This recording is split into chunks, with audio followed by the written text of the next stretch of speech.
ทีมเจ้าเจริญพรน้าไม้หัวหน้าคณะคลายเครียดแล้วขอสวัสดีให้หน่วยสว่างเมฆเจ้าสวัสดีครับผมสวัสดีคุณผู้ฟังที่กำลังเข้าฟังรายการธรรมะคลายเครียดประจำวันเสาร์ที่เท่าใดเนี่ยเสาร์สองเนาะนี่วันที่12แล้วนะเจ้าวันแจ้งเสาร์สุดท้ายเตอะเนาะ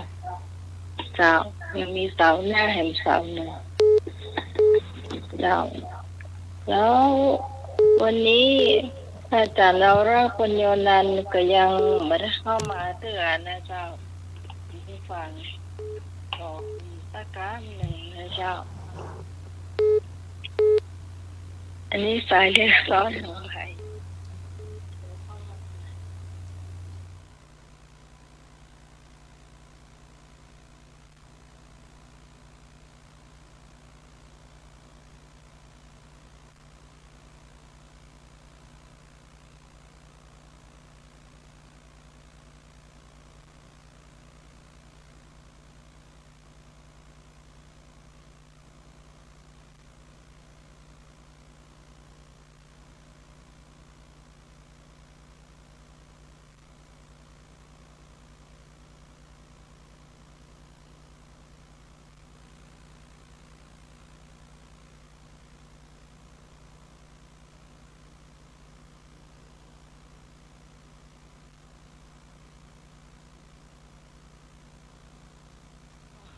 เจ้า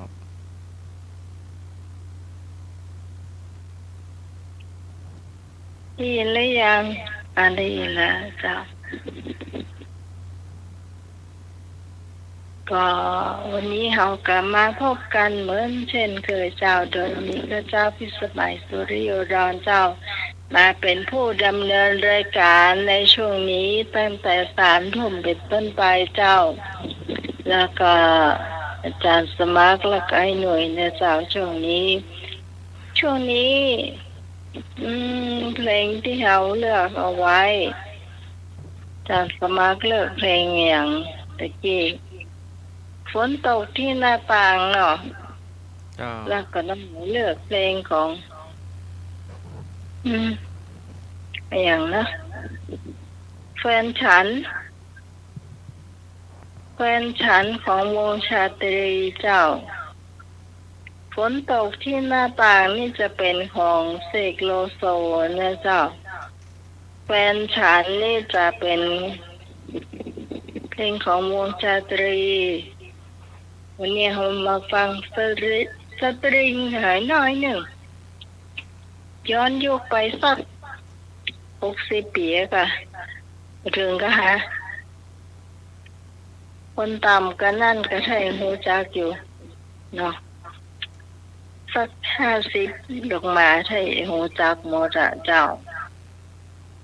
พอช่วงนี้นิมนต์จัดสมัครเจ้า10 นิ้วอัญชลีวันทา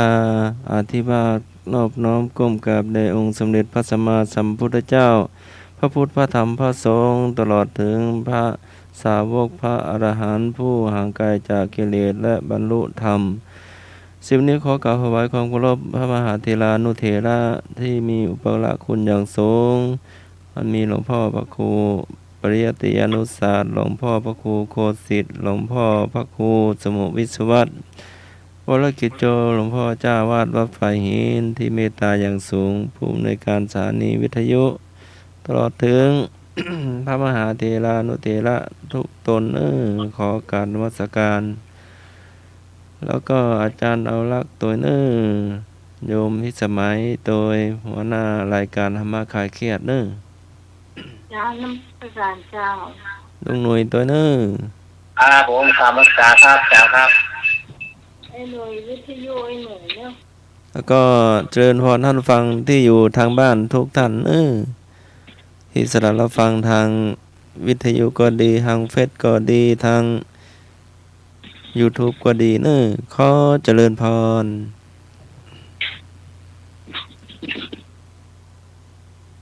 ครับผมครับขอครับนอบน้อม พระเถรานุเถระทุกลูกทุกหลวงทุกองค์ครับผมครับขอครับ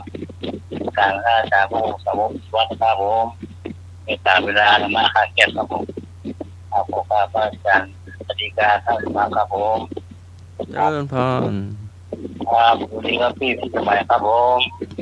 สวัสดีแฟนธรรมะคาเก็ตทุกท่านโอ้ครับผมนี่ครับนี่พี่สมัยเพื่อนเพลงโหเนอร์2 เพลงนะสอง อยากจะมาเลือกเป็นหนึ่ง ฝนตกหิมปอง เลือก เนาะ เป็นหนึ่งกับ ฝนตกหิมปอง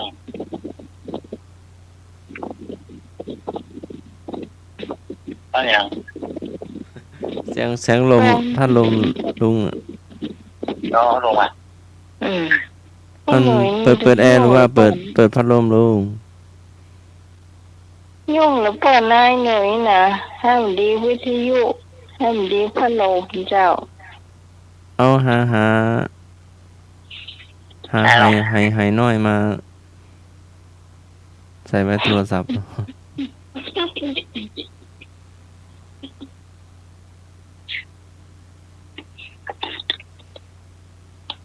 หายเนาะอายุโลโซหายหมดเนาะ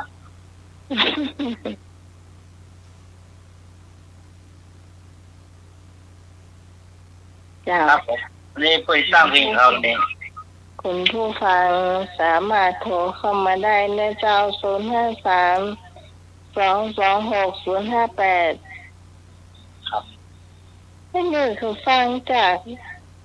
นั่นอากาศโทรศัพท์อากาศเพราะวิทยุเปิดมาแล้วมันเสียงมันหวีด หายยังนี่ปะนี่ครับมีแล้วหรอ เสียงหวีดอยู่ แต่เสียงลมหายแล้ว แต่เสียงหวีดตัวก้นมีอยู่ วิทยุกับโทรศัพท์ไปหน่อยมันจะดูด เปิดวิทยุไว้หน้าบ้านหรือว่าในห้องเลย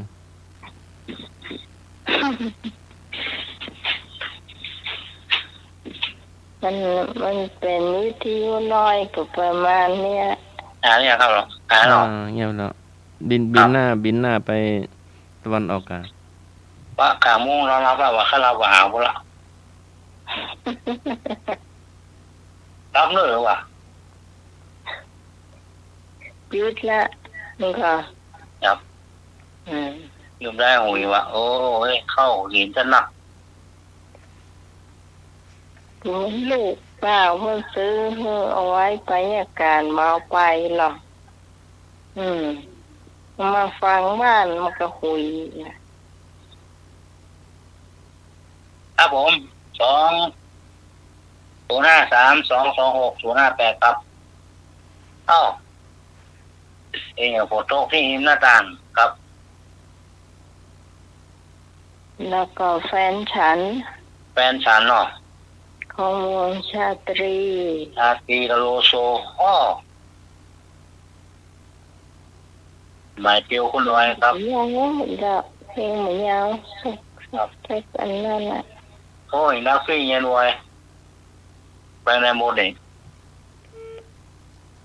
ปวดโต๊ะฟ้าห้องอ่ะครับผมปวดโต๊ะฟ้าห้อง ของข้าในเจ้าต้องเช็คดูรายการสมัคร เจ้าดังเจ้า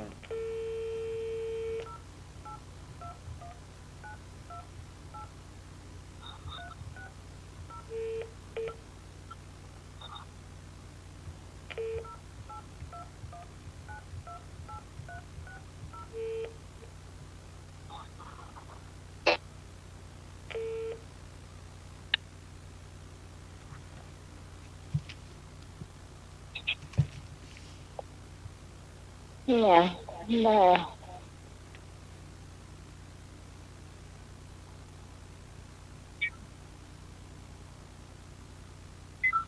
เบอร์อะไรนะเบอร์วัดสะเห็นทำไม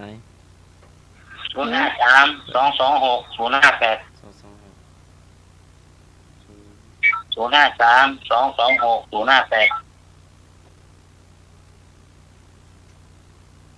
053-226-058 ป่าสร้างตะปูนในย่อยต้นเปาป่ามงสารปี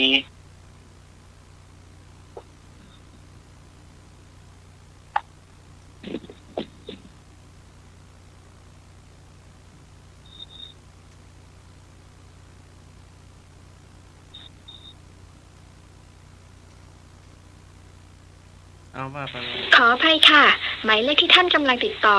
ไม่สามารถติดต่อได้ในขณะนี้ กรุณาติดต่อใหม่อีกครั้ง Sorry อ้าว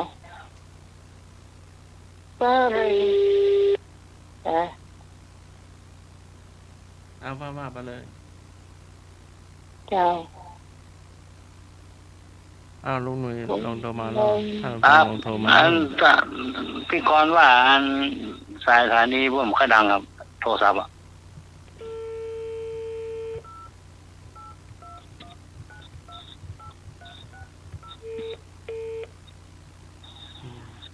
ก่อนสถานีผมค่อยดัง อ๋อแต่ทา ตอน นี โทรมาไม่ได้ยินสถานีเสียงโทรศัพท์สถานีบอก อ๋อพี่กรณ์โทรเข้ามามือถือตรงไหนเจ้า065-473-6338เข้าสายข้างหน้าใหม่ก็ได้เนาะ 065-473-6338ลองดูเจ้าว่ามันจะบีดก่อ ก็โทรศัพท์ของสถานีบ่ดังว่ะ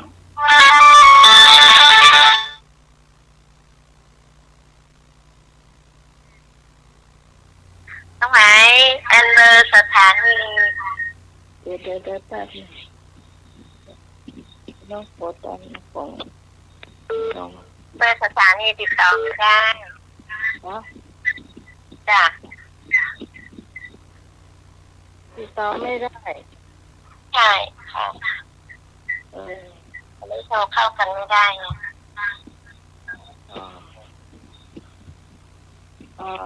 พี่กรณ์จะเลือกเพลงไหนดี เอาแฟนฉันจ้ะ แฟนฉันก็ จ้ะจ้ะ แฟนฉันโทรมาเบอร์นี้ก็ได้เจ้าคุณผู้ฟัง065-473-6338เจ้า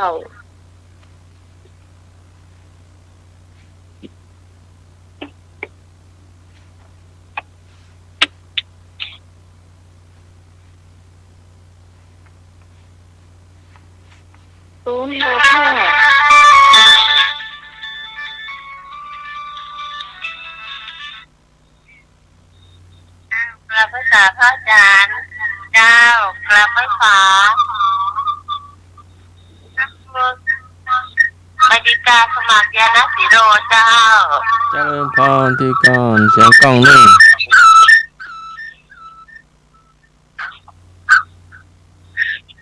สวัสดีน้องใหม่เจ้า สวัสดีเจ้า สวัสดีลุงหน่อยเจ้า ครับผมเลขาพรครับ เจ้าน้องไหมพี่พรเลือกแฟนฉันนะเจ้าของชาตรี เจ้า โอ้เพลงนี้เมื่อเป็นสาวน้อยอันนี้เจ้าชายเจ้าอายุอ่ะ เจ้า เจ้า ครับ เจ้า สวัสดีสวัสดีแม่บุญสวัสดีไอ้พงษ์สวัสดีพี่กรณ์เจ้า เจ้า สวัสดีแม่สุเกตเจ้าสวัสดีแม่นวลเจ้าสวัสดีธรรมะไทยเกียรติทุกท่านเด้อเจ้า เจ้า วันนี้เอาบุญมาฝากจะไปตามพระป่าวัดสันปะยังหลวงมาเจ้า อ๋อเจ้า เจ้าได้บุญเหมือนกันนะเจ้า เจ้า ครับ ส่วนเลิกมาแม่เจ้าคุณผู้ฟัง065-473-6338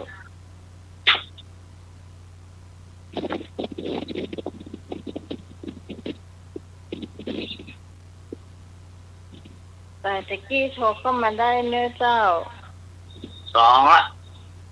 สอง 065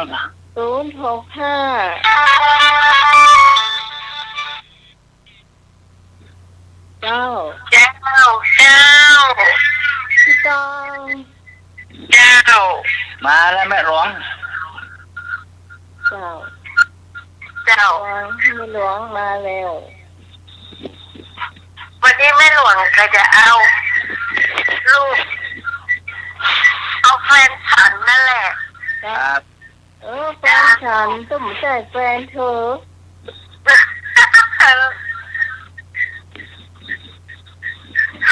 เอาแฟนฉันนั่นแหละ เจ้า ข้างนอก เจ้า เจ้า อ้าวแฟนฉัน ตามสายผ่านไปแฟนฉันหมดเลยว่ะ แฟนฉันมด มาเจ้าคุณผู้ฟัง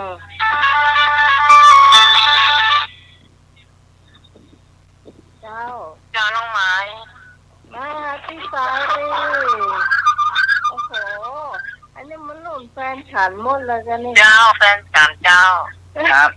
แล้วสาเจ้าตัวมาผู้ดีเจ้าไอ้หนุ่ยเนอะ ครับผมเลยครับไม่ใช่ครับ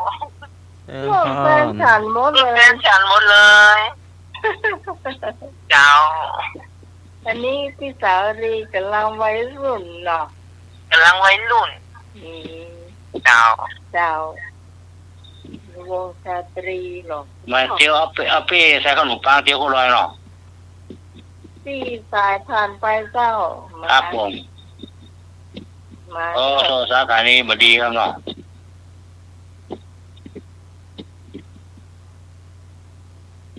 065-473-6389จำได้ก็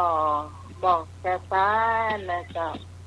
065-473-6338เบอร์นี้จำง่ายนะเจ้า ทำไมว่าใกล้ๆโทรศัพท์นึง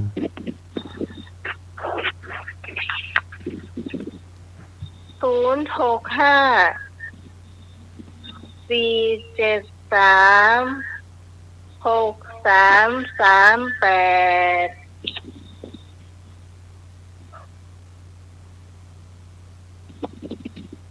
โทรเข้ามาได้เลยสี่สายผ่านไปไอ้นึกมาเลยเลิก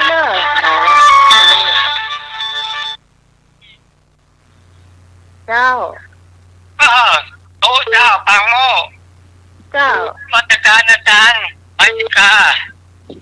ครับผม อะไรนะสมัครค่ะจานาตีโลไม่ใช่เราก็จะยินนะ เจ้า อันนี้ชัดเจนนะโยมนะ เจ้า อ๋ออายุไม่ค่อยดีเป็นไงเรื่องของอาตมาหรือของใครไม่รู้อ่ะเด็กๆใครชั่วแล้วยกตุย ครับผมมาสารครับ ไปไหน ครับ ยมนวลไปไหน อยู่ครับอยู่ครับครับราชการครับ ฮัลโหล อะไรใช่อ่ะ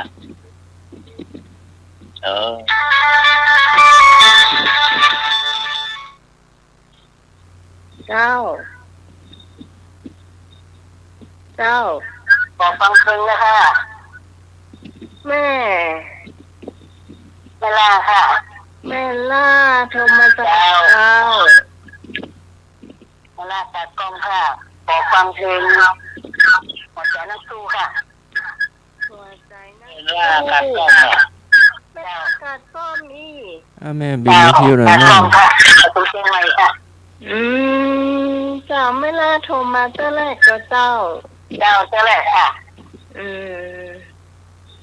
ล่าฟังเพลงครับ หัวใจนักสู้นี่เนาะ เจ้าหัวใจนักสู้ค่ะ ใครห้องเจ้า อันนี้จำชื่อมาได้แล้วค่ะเรื่องอะไรก็หนัก เดี๋ยวเราเชื่อจันหรอกอันหายเฮ้อเนาะ เจ้าขอบคุณเจ้า เจ้า ขอบคุณเจ้า จ้าขอบคุณนะเจ้าไม่ล่าเจ้า เวลากัดกล้องเนาะ ได้แฟนรายการมา โอ้มาเตอะ มาใหม่เนี่ยเจ้าน้องใหม่โคตรวางว่ะ โทรมาเตอร์โทรมาใหม่เนอะ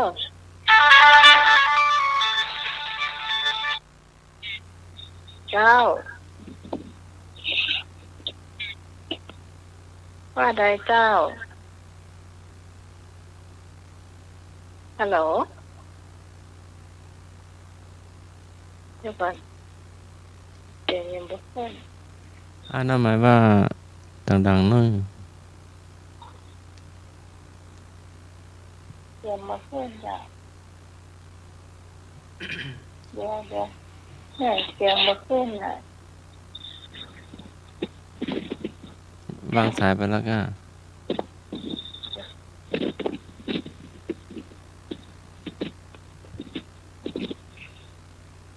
มาครับอันนี้จับได้เนาะต่อตาม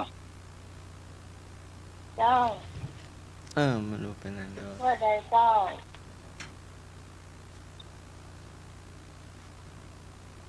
ม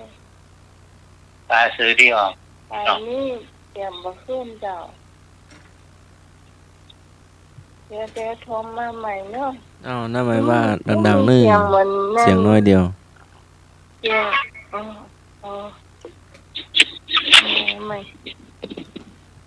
าใหม่เจ้าเหมือนเสียงพี่พรหรือว่าเสียงไผ่สักคนซ้อนเข้ามาเห็นในสาย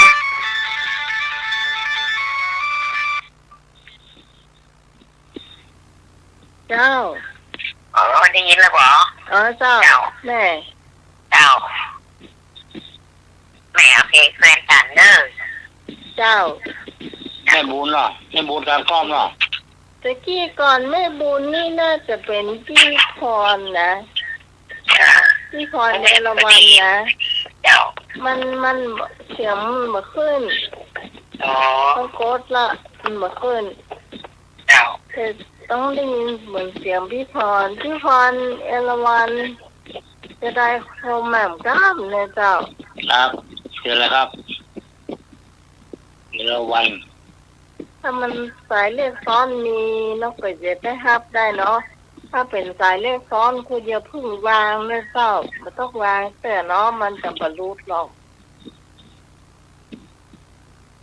ปล่อยให้มันดังตืดๆอยู่ห้านาทีเอาอย่างนี้ฮับได้เลยเนาะมันตีแล้วผมก็ต้องวางเลยเจ้า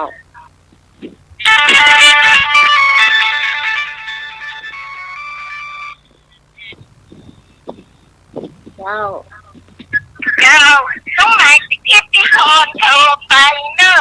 แม่นละน้อง โทรไปหาน้องใหม่แต่ที่คอนแต่ที่เสียงน้องใหม่มันดังสุดเลยอ่ะ น้องไม่ชักเงี่ยหูฟัง เป็ เงี่ น ย เสียงที่ หูฟั ดั ง งถ้าจะไม่เห็นเลยน้องเจ้าน้องใหม่ เจ้า ที่คอนเอาแฟนฉันเนอะ โอ้ยังไม่หลุนแฟนฉันหมดเลย เนี่ยน้องไหน เจ้า ไอ้หูหมาไอ้หนุ่ยก็อยู่กันที่ทำมันแล้วไปอยู่กูต้องใจของกันที่ทำอ่ะที่พอนอันเจ้าตังอันเจ็บปากซึ่งอันทำบุญไอ้เนี่ยทำนะใครเกลียดสิ่งอย่างเนี้ยเมื่อที่พอนคนกับเห็นก็โทษกับที่พอนในใจเท่ากับธรรมดา เดี๋ยวก่อน ไอ้ตัวดำครับไอ้ตัดไอ้ตัดกายอย่างของน้องใหม่นะที่พอนใจแต่จ้าง เดี๋ยวไอ้หนุ่ยอยู่ที่โรงแรมไอ้หนุ่ย ต้องไปของคนที่ทำมันเป็นที่พอนที่อยู่เอราวัณอ่ะเอราวัณจังดีอ่ะ ครับพี่อ๋ออยู่เอราวัณท่านใดครับผม ฮัลโหล เจ้าอยู่เอราวันต้นใดวะไอ้หนุ่ยเพิ่นถามอยู่เอราวันต้นใด ที่พอนอยู่ซอยที่เอราวัณอยู่แถวอยู่รถจังเผือกอ่ะ อ๋อ อยู่ใกล้ๆคิวโลจ้างเผือกอ่ะ เจ้า อืม ซอยสี่เนาะซอยสี่เนาะ แม่บอกว่าไอ้หนุ่ยจะอยู่กันที่ทางที่อยู่รอบไหนเนาะ อ ผมอยู่ ไอ้หนุ่ยก็จะไปที่ตาแปรเป็นประจำเนาะตรงวันเนาะ ที่ผมไปหาก็ได้แล้วครับอยู่เท่าใดผมไปหาก็ได้ แต่เดือนนี้ เอาอี้ดีกว่า พี่พรจดเบอร์โทรให้หน่อยบอก ก็เป็นร้อยหนึ่ง เจ้า ครับ เพราะว่าก็จะผ่านไปผ่านมาตึงวันเนาะ เออ มีประกาศก็เจ้า มีค่ะมีดี เนาะ แค่เดือนเนอะ เจ้า ที่ผ่านไปผ่านมานะเจ้าตีมาไปได้ก็ฝากได้นะเจ้าเพราะว่าสายจ้างเผือกสาย ที่ผ่านเอราวัณได้ผ่านลงมา เป็นดำนิติธรสยการร้านทองเป็นระวังจ้างเผือกอ่ะ อ๋อเจ้า เจ้าต่อจ้างอ่ะ เจ้า เจ้า เจ้าอ่า เชื่อ เจ้าเธอไอ้หนุ่มมันเลย โอยหน่วยเจ้า062 305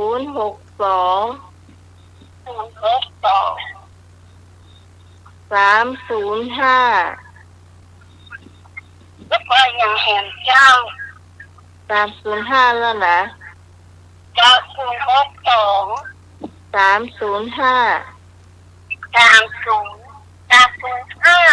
5 เจ้า5057 แล้วยังเห็นนะคะ ครบ10ตัวแล้วเจ้า 062 305 5057 เจ้า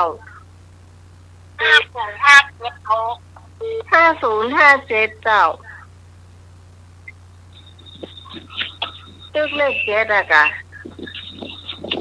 5057 เดี๋ยวก่อนจะลองทวนให้เนาะ เจ้า 62 3055 576 โอ้เราเลข6มีเจ้า5057 5057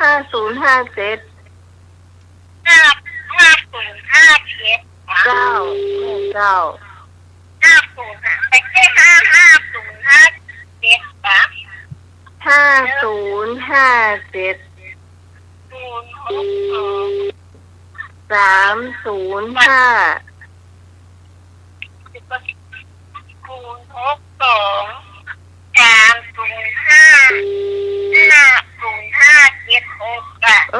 เลข6บ่มีเจ้าเลข6ลบออก เลข6เราได้คิดตรงนี้เนาะ เลข7มีเจ้า นี่จ้ะ เจ้า ที่ทอนเกี่ยวกับนี่นะที่062 3055 เออ6เอาออกไป มันเกินเจ้า เกี่ยวเนาะ เจ้า อ๋อ เจ้า ถ้าว่าอย่างแรกเดี๋ยวพี่ทอนจะต้องโทรหาเพื่อนกันเนาะ เจ้าจะฮอนถ้าได้ก็บอกเตอร์เจ้าเนาะเราจะได้ประกาศเนาะเจ้า ของพี่พรเบอร์อย่างครับ เดี๋ยวจะโทรหาเพื่อนกัน เจ้า สายน้องนัดเจ้า เจ้า น้องฮับสายต่อไปนะเจ้าเนาะเจ้า ครับดีครับ เจ้า ขอเลือกเพลงแฟนฉันครับผม เลือกเพลงแฟนฉัน ได้สักนิดง่ายมาอยู่กันกลางกันกับแฟนละเด้อ ให้มึงส่งกา ครับ เด้อย่าอยู่สันกลางหรอ ย้ายมาอยู่สวนสาลี่ ไปกินสันกับแฟนกัน ฮะ สันกลางสันกับแฟนเรียกสันกลางอ่ะเรียกไม่อ่อนอ่ะ อ๋อแยกไม่อ่อน สร้างถนนกำลังสร้างอยู่ขนาดรัก กาเจ้า ไปบ้างสักเสือกอะเรียกสันกลางนี่มาสักเสือกอะคนแสงคนกลางเล่นนาน โอ้แม่กับน้องสาวไปบ่อยไป มาไปไปตั้งได้บุกอ่ะ ตั้งได้บุกคนเยอะ จ้าเจ้า เจ้าขอบคุณเจ้าสวัสดีเจ้าน มัสการครับผมแฟนพันธุ์แท้ครับ เจ้า ได้เวลาแล้วเนาะทายเพลงครับเนาะ ว่า เพลงที่เพราะที่สุดคือฝนตกที่ป่องครับเนาะฝนตกเดือน6นี่ครับเนาะ จ้า ครับนมัสการครับ จ้า โอเค สวัสดีเจ้า ครับสวัสดีครับ เจ้า อันโทรมาใหม่ครับผม โอ้อยู่ตั้งไรเจ้า วันอยู่บ้านที่กับคุณครับ บ้านที่ละปูน ครับ จ้า ฟังรายการคุยเสาคุยจิบนะครับ อี ครับ โอ้ น้าโทรมาครั้งแรกเป็นยังเนาะครับเนาะเป็นยังครับเป็นยัง ไปผมอยู่จอกได้แจ้งได้กำลังโทรมาเตอร์แรกนี่ หรือก็ฟังแล้วประกาศโทรมาครับ โอ้ภาษาเลยของหูเรือนก็ครับ ครับโอ้ภาษาเลยของหูเรือนก็ครับ ได้ค่ะได้ค่ะได้ได้ มันกดได้มันฟังบอกให้ออกยิ้มได้ อนุรักษ์ไว้มันเป็นคนหรือครับ เจ้า มันก็คล้ายๆกันย่องนะครับ เจ้า ครับฟังทุกเช้าทุกจิตนะครับฟังจนจบรายการนะครับ โอ้โหเจ้าขอบ ม คุ วน ณ นี้กันนะครับ ม่วนกาม่วนกาเราตัวตอนไปเนอะ อ่า ก็ฟัง เปิดเพลงอันนี้หน่อยนะครับ ขอฟังเพลงนี้หน่อยนะครับ เป็นอย่างเจ้า หักแฟนคนเดียวครับ ถ้าแฟนคนเดียว ครับผม ขายห้องเจ้า เมืองมนต์สมบัติเจริญครับ โอ้ พอจะเปิดไหนก็ครับ ใครจะได้อยู่กันหา ครับ ถ้าแฟนคนเดียวเนาะ ครับอะไรก็ขอบคุณหนักๆนะครับ เจ้า ติดตามผู้สาวผู้จิตเลยนะครับ เจ้า ขอบคุณที่โทรมาในเจ้าไอ้ชื่ออย่างเจ้า อ๋อมันเป็นคุณมาทีก็แล้วบอกชื่อเนาะ เออโอ้ขนาดชื่อยังข่าวอ่ะ จิวพันครับ ฮะ จิวพันครับพัน ชื่อพัน ครับผม มันชื่อหมื่นเนาะ มันจือเหมือนครับมันจือจ่ามันเหมือนมีหมื่นมีแสนนะครับจือพันนะครับรวย เจ้า ขอบคุณเจ้า อันเทียนกันรายการในหูจักกับเสียงอันหน่องไม้คนเดียวหน่องฟังมนต์แล้วก็หูมนต์แล้วเปินครับ โอ้โห ครับ จะไปว่าจะอ่านกัน แก่ครับหูมนต์แล้วเปินมนต์นะครับ ขอบ อัน คุณ นี้ เจ้า ก็นะครับเดี๋ยวตาอื่นไม่ขับมาเป็นลำคาญนะครับ เจ้าขอบคุณเจ้า รายการไม่มึนๆนะครับ เจ้าขอบคุณเจ้าขอบคุณเจ้ารักเจ้า ครับสวัสดีครับ เจ้าโทรมาเนอะเจ้าไอ้นึกเจ้าไอ้นึกยังมาเตื้อโอ้มีแต่นั่นเนอะแฟนฉันแล้วก็มีไอ้แฟนพันธุ์แท้นั่นเพื่อเลือกฝนตกที่ปองนี่หรอโอ้จะสมัครสู้ทีมได้นี่ฮะ โอ้ครับสวัสดีได้หรอ ว่าก็แต่ว่าน้อยจานสมัครว่าไรโทรศัพท์มันจะมอแล้วนะอีกอย่างแต่ว่าจานสมัครว่าเห็นว่าแม่เนาะคืนน่ะ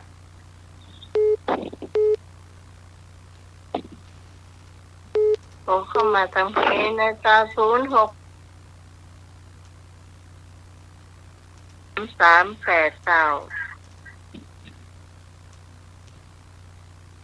06 อาจารย์อลักษ์กำลังมาดื้อเนาะรอกำนื้อ ครับ ครับผม ดีเนาะ คุณผู้ฟังที่กำลังเลือกเพลงนะเจ้าส่งเข้ามาได้เนอะ065-473-6338นะเจ้าเพลงของโลโซกับเพลงของชาตรีนะเจ้าก็มาหลายเสียงหลายสายมีแฟนเพลงใหม่ๆเข้ามานะเจ้า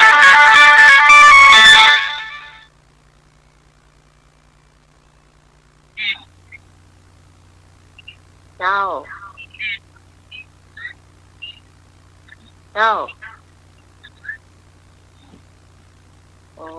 ดีกว่าเสียงมาขึ้นนะฮัลโหล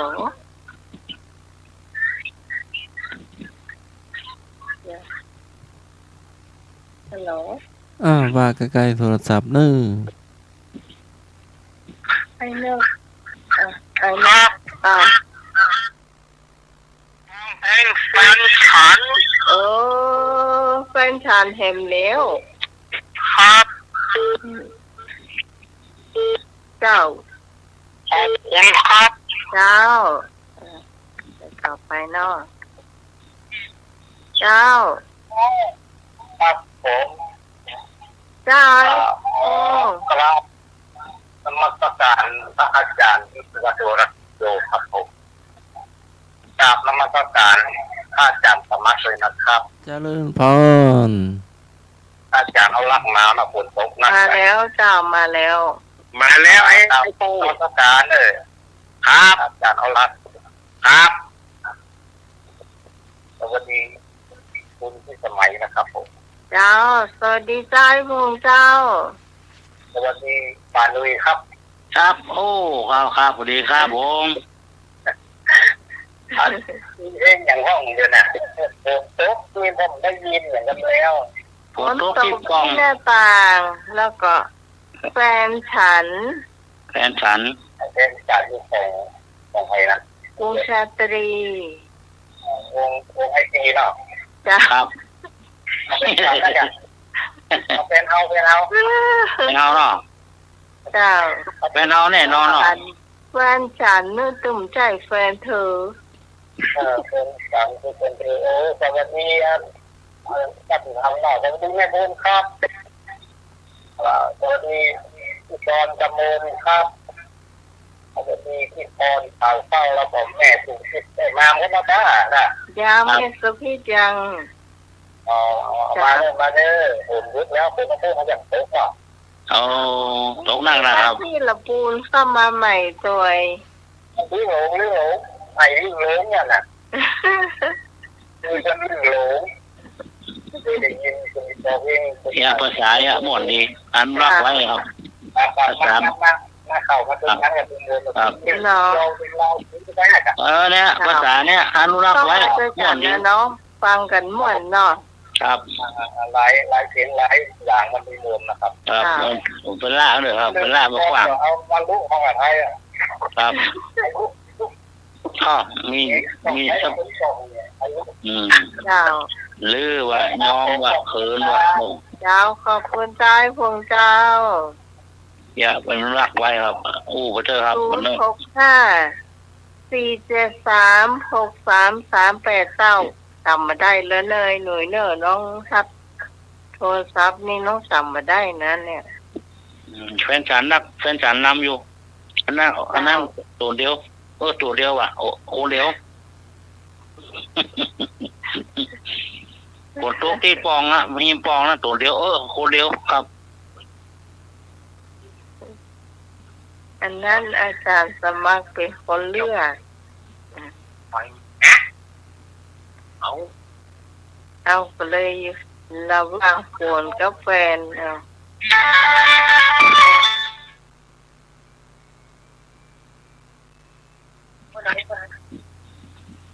เจ้าแม่สุพีไปมาแล้วเนี่ยเจ้าแฟนฉันเจ้าแฟนฉันเห็นแล้วเจ้าสวัสดีท่านอาจารย์สมาร์ทเจ้าเจริญพรสวัสดีลูกแมนเจ้า สวัสดีแม่สุพิษเนอร์ สวัสดีไอ้หน่วยเจ้า ครับผมดีครับ สวัสดีไอ้พงเสียงรอเจ้าสวัสดีเพื่อนคนงามเจ้าสวัสดีแม่บุญเจ้าสวัสดีพี่กองสมุนเจ้าสวัสดีคนสวยแล้วก็คนที่อุ้มม่อนที่สุดจังเป็นบาตะกะ จ้าขอบคุณเจ้านะเจ้า เพื่อนยังเหมือนอมมันคนอื่นพ้องแต่ โอ้มีเหรอแฟนพันธุ์แท้ก็ชมมันเหรอ แล้วผมโทรมาได้เปล่าละอันปัสสาวะก้อนบวกน่ะ เดือนน้องพักสายนี้กันนะเจ้าเนาะ ครับขอบคุณครับผม สวัสดีเจ้า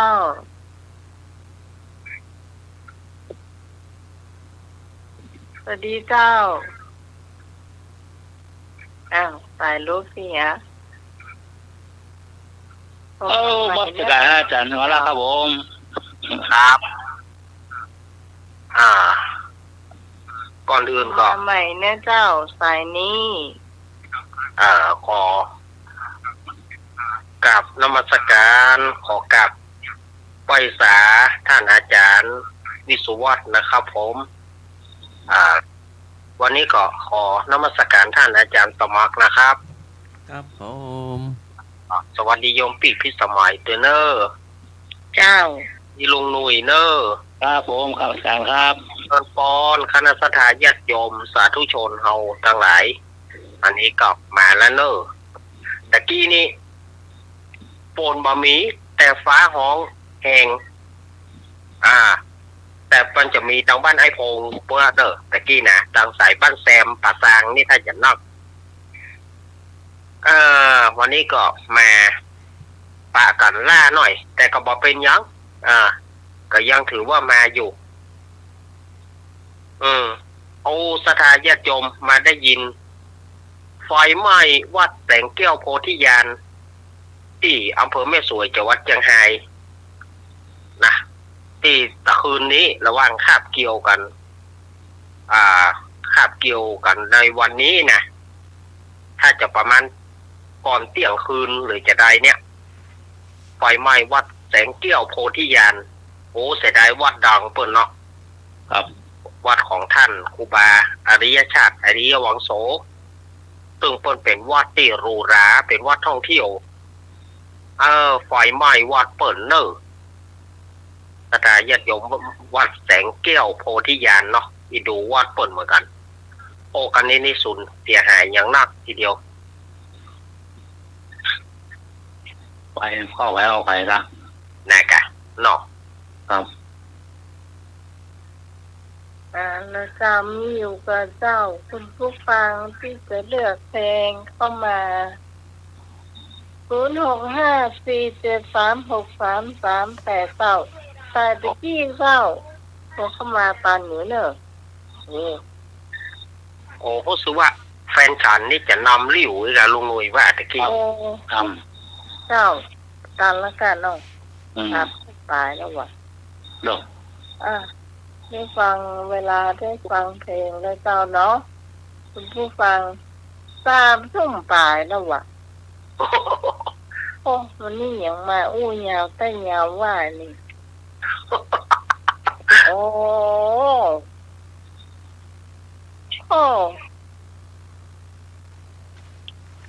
3 ทุ่มพอ50นี่ไม่ได้จริงครับสิ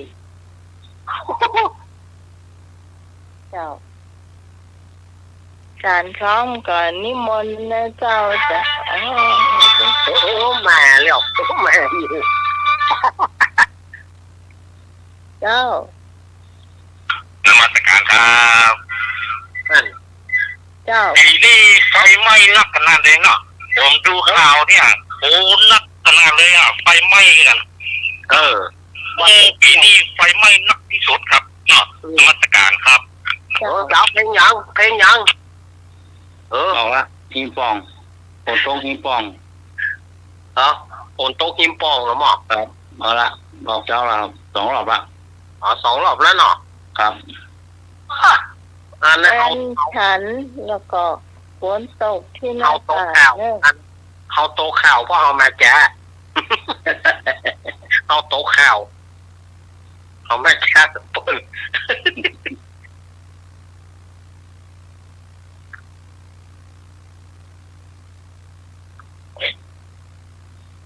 นี่โทรศัพท์สถานีเมื่อย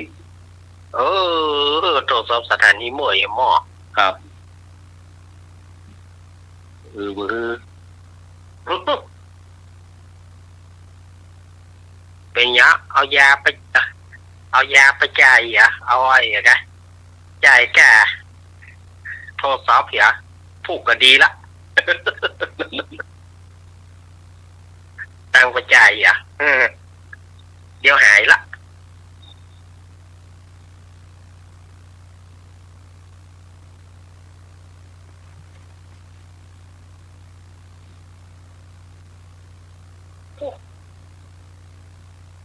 เอาว่าเลยหรือว่าเริ่มเลยฮัลโหล เริ่มเลยครับเปิดเพลงเลยครับผมเปิดเพลงเลย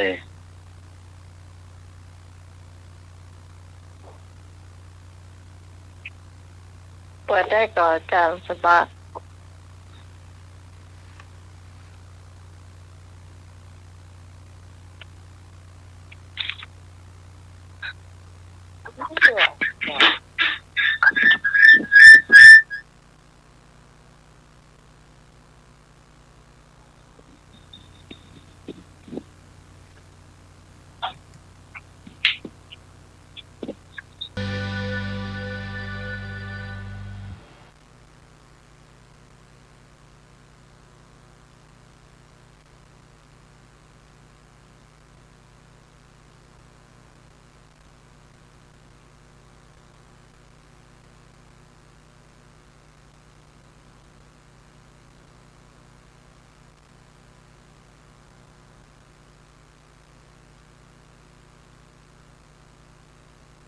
เสียงเขาจะบอกอากาศก่อนออกเรียงออกแล้วจ้ะ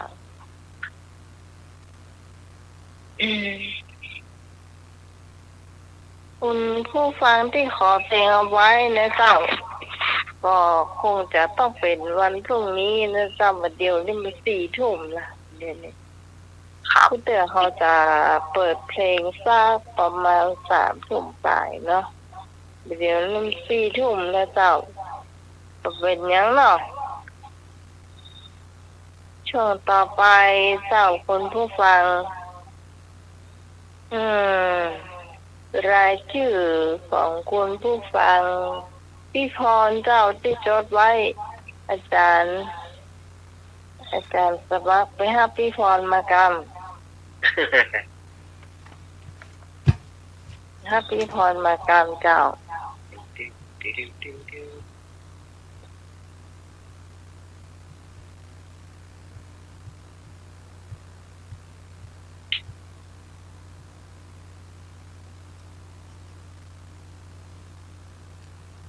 ช่วงนี้ก็เป็นช่วงประชาสัมพันธ์นะก็งานทอดปลามาคลายเครียดเนาะตอนนี้ก็กำลังไปตัว จ้า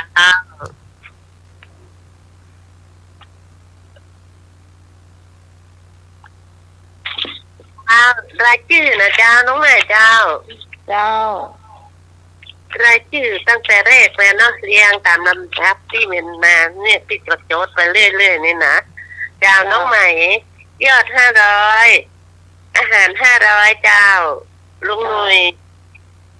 ยยอด500อาหาร500เจ้าพี่กรกมลยอด500อาหาร500เจ้าอาจารย์สมัครเจ้า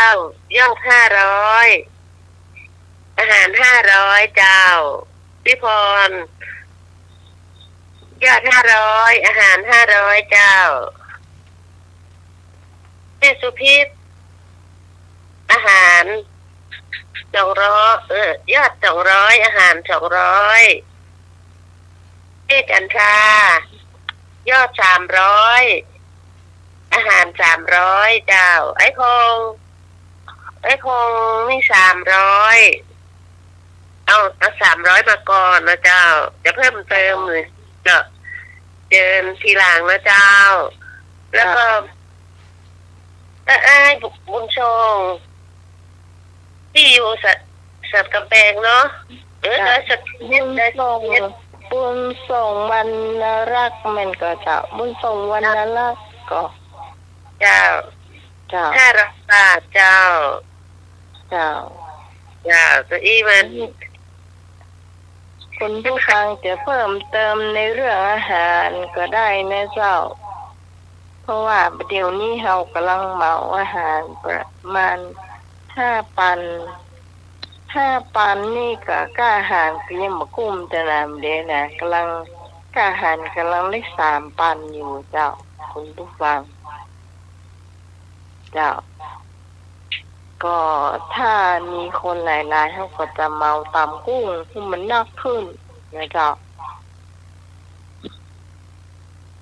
เดี๋ยวนี้ถ้าเกิดว่ามันปอมันก็คุมมาปอแต่เลี้ยงเพลีปอก็ปอแต่ว่าถ้าเลี้ยงชาวบ้านตัวเองมันจะบ่ปอเจ้าคุณผู้ฟังคิดว่าจะต้องหาเงินให้มันมากกว่านี้เจ้า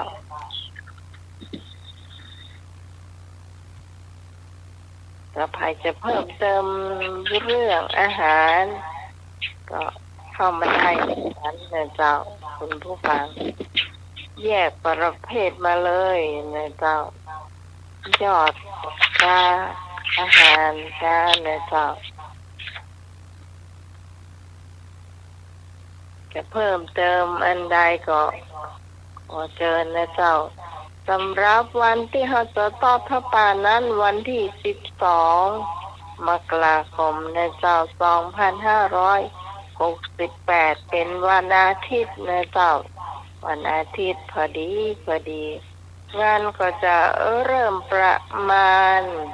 9 โมงเป็นต้นไปจะมีการตอบปัญหานะเจ้าที่เจ้าประวัติธรรมะเจ้าอย่างทายปัญหาเพลงนะเจ้า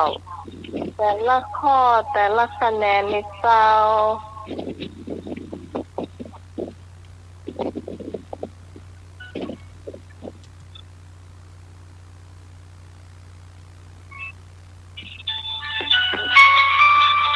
มาเจอเดี๋ยวกันนะทราบเลยนะเจ้า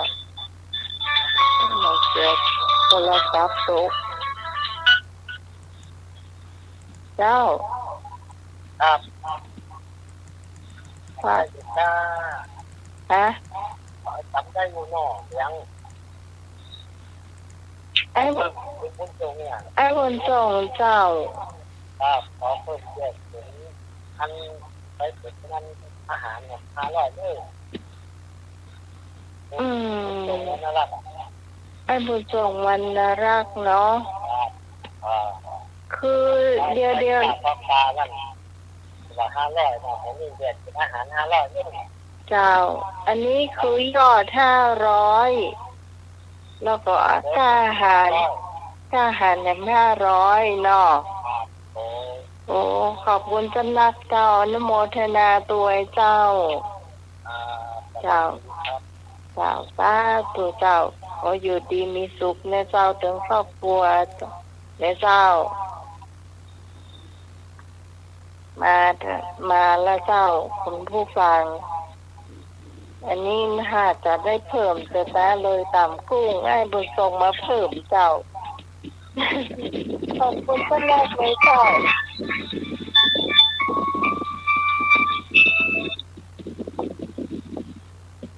านมัสการครับผมพร้อมแล้วครับที่จะไปร่วมงานครับวันนี้ก็ได้ครับวันไหนก็ได้ครับวันไหนก็ได้ครับครับนมัสการครับโอ้บอกชื่อแต่จะกายแฟนพันธุ์แท้ทำบอกชื่อแต่เนียนขาดทุนเลย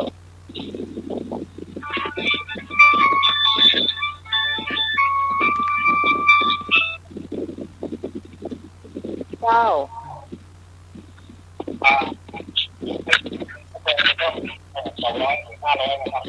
อ๋อไอ้พงเพิ่มอาหารโดยนอกเจ้าอ๋อเจ้าขอบคุณเจ้านายใจของเจ้าไม่เป็นยังเนาะเศรษฐีของมันอหย่างก็ประสางเนาะไม่เป็นยังเลยพี่พรจดไว้กำเนิดเจ้านี่วันนี้เขาได้เพิ่มเติมเข้ามาขอบคุณเจ้านักเจ้าถึง2ท่านนะเจ้าทหารแล้วก็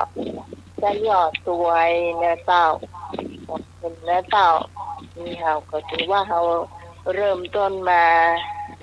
เดือนนี้เป็นเดือนแรกก็ได้มาเจ้านักเล่าเหมือนกันเจ้าถ้าอาหารเราได้เพิ่มเติมมาเขาก็จะมาตำกุ้งต่อนะเจ้าเพราะว่าตำกุ้งเนี่ยมันก็เพียงแต่เลี้ยงเพลนนะเจ้าแล้วก็ชาวบ้านเขานี่กันเนาะชาวบ้านเขาก็อยากจะกินด้วยเพราะว่าตำกุ้งเจ้านี้นี่อร่อยนะเจ้า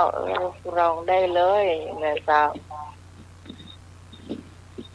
ผู้ฟังท่านไหนขอสักให้สะหอมโทรไปตั้งหน่วยก็ได้นะเจ้าโทรไปฟังน้องใหม่ก็ได้เจ้าเบอร์นี้เราเจ้า065-473-6338นะเจ้าแล้วเจ้าคุณผู้ฟังหมดแล้วเนาะที่พรจดตันอยู่เนาะเจ้าเนาะการสมัครมีอย่างก็อยากเพิ่มเติมจากสมัครที่เลยก็ล้มพวก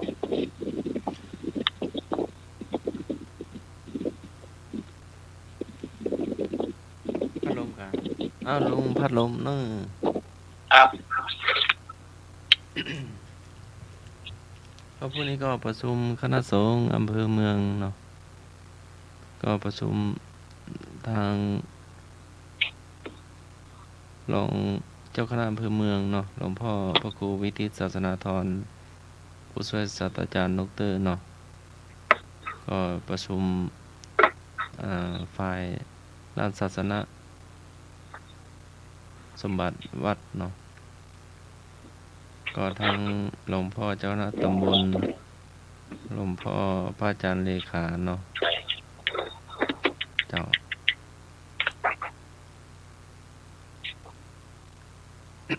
แล้วก็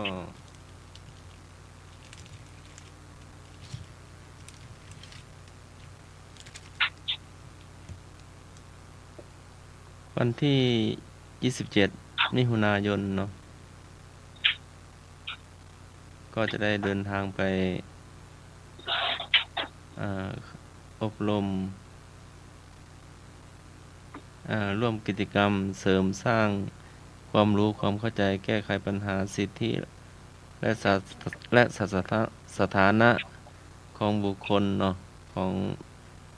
ตู้เจ้าพระเนนของเราเนาะณหอประชุมพุทธมณฑลสำนักงานพระพุทธศาสนาแห่งชาติอำเภอพุทธมณฑลจังหวัดนครปฐมเนาะ มันตรงกับเสาร์อาทิตย์ก็ วันพฤหัสบดีเนาะ อ๋อเจ้า ก็ไปกลับเนาะไปกับ ไปปีกเนาะ หลวงพ่อเลขาเจ้าหน้าจังหวัดเนาะ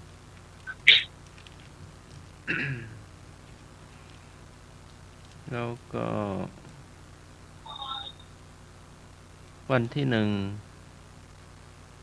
กรกฎาคมเนาะก็นำโดยหลวงพ่อพระครูวิทิตศาสนาธรเนาะรองเจ้าหน้าอำเภอเมืองเชียงใหม่ก็จะได้นำคณะเนาะตรวจเยี่ยมวัด5 สอตำบลสุเทพเขต 1ก็วัดสันดอกพระอารามหลวงเขต 2ก็วัดโป่งน้อยเนาะตั้งแต่เวลาบ่ายโมง เป็นต้นไปเนาะวัดโป่งน้อยแล้วก็พอบ่าย 3ก็จะมาตรวจเยี่ยมที่วัดสนดอกพระรามหลวงเนาะ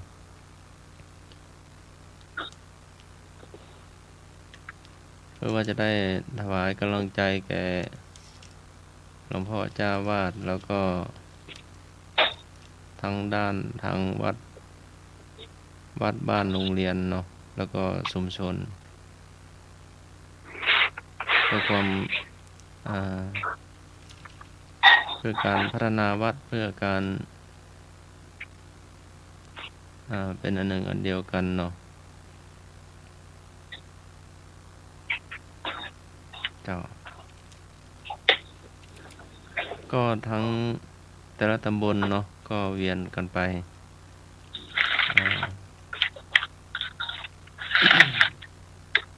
ทุกวัดเนาะทุกวัดในตำบลก็เพื่อความเจริญเนาะแต่ละวัดก็พัฒนาไปเรื่อยๆเนาะวัดไฟหินตัวนี้ก็หลวงพ่อทุกโตก็พัฒนาที่หน้าวัดเนาะตอนนี้ก็จัดเอาดินมาถมเอาอิฐมาถมเอาต้นไม้หญ้าอะไรต่างๆเนาะ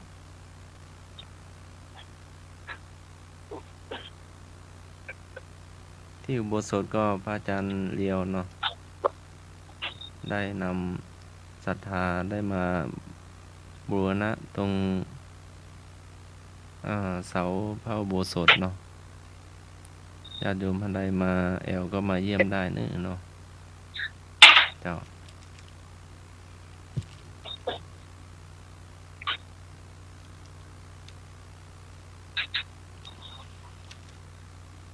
ก็แต่ละวัดละวาก็มีประชาสัมพันธ์ก็ฝากบอกประชาสัมพันธ์ได้เนาะเจ้าตะกี้ข้าเจ้าบอกก็ยังไม่ตอนจบเนาะเพราะว่า11 โมงเราจะถวายเพลนะเจ้าการทอดผ้าป่าเนาะหลังจากนั้นบ่ายโมงนะเจ้าเราก็จะถวายต้นผ้าป่าที่เราได้มานะเจ้าหลังจากที่ถวายผ้าป่าเรียบร้อยนะเจ้าเราก็จะมีการแลกของขวัญกันด้วยมีความสนุกสนานกันนะเจ้าของขวัญกันราคาสักประมาณ200 บาทขึ้นเป็นต้นไปนะเจ้าเนาะแต่ถ้าไปบะมีก็เป็นอย่างนะเจ้ามาลุ้นช่วยกันนะเจ้ามาลุ้นช่วยกันเนาะ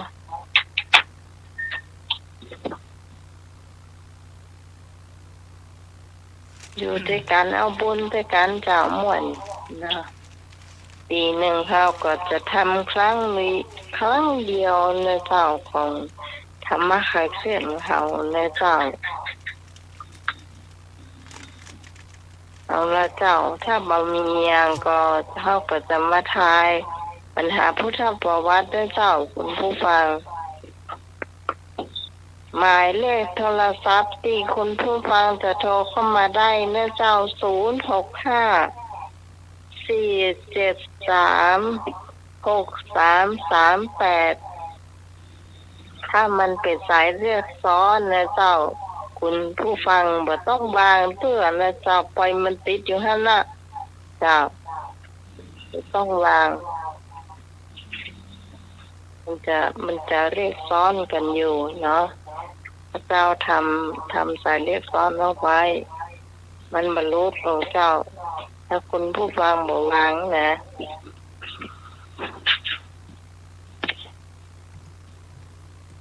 คำถามแรกเจ้า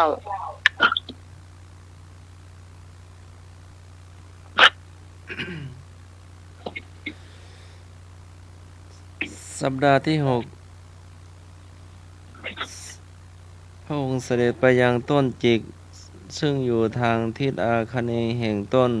พระศรีมหาโพธิ์สัปดาห์ที่มีฝนอันเจียวลมหนาวตกพรำตลอด7 วันพญานาคตนหนึ่งชื่อมุจลินบังเกิดในสระโบคลณี อยู่ในใกล้ต้นจิกนั้นเข้ามาวงขดกาย7 รอบ พระวรกายพระพุทธองค์ทรงแผ่พังพานป้องกันฝนมิให้ผูกพระวรกายเมื่อฝนหายไปแล้วก็จำแรงเป็นเพศมานพยืนถวายนมัสการเฉพาะพระทักแล้วหลีกไป พระองค์ทรงเปล่งอุทานว่าความสงัดเป็นความสุขของบุคคล ผู้มีธรรมอันตนสดับแล้วยินดีในความวิเวก เหตุนั้นสถานที่นั้นจึงได้นามว่ามุจจลิน ถามว่า มุจจลินมีความหมายว่าอย่างไร กต้นจิก ขอต้นสาระ ขอต้นโพ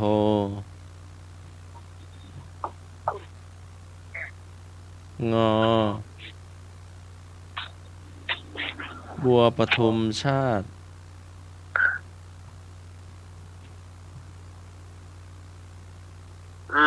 จอ นิโคต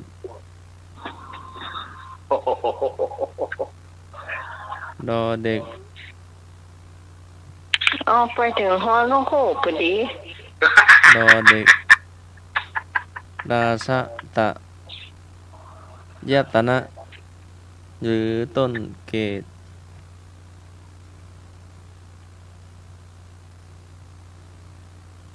ตะกี้ถ้าใฝ่ฟังนะเจ้า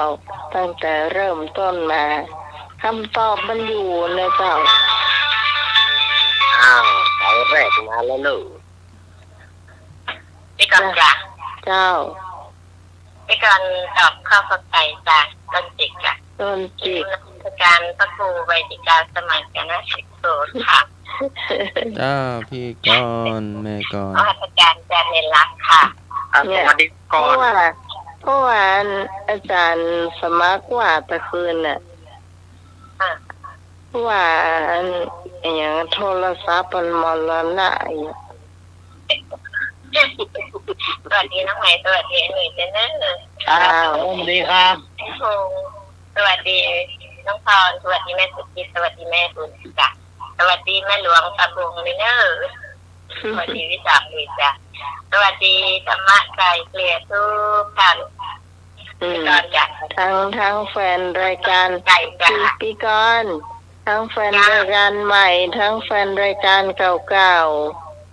จ้ะ ๆจ้า ตั้งอันแฟนรายการใหม่ชื่อไอ้พงษ์นะเนาะเป็นพิธีกรอู้หัวม่วนเหมือนน้องใหม่ก็ เพราะว่ามันไม่ใช่คนเมืองเนาะแล้วก็ไม่ใช่คนยอมเนาะมันเป็นคนไทยเลยอู้มันค่อยม่วนจ้า เจ้าต่อไปได้เลยเจ้า065-473-6339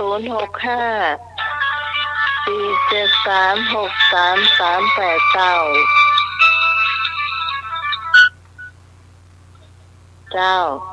ตอบก็ไก่เจ้า ต้นจิกกระเจ้า ต้นจิกเนาะ ดี ลาก2 สายผ่านไป งูแล้วงองู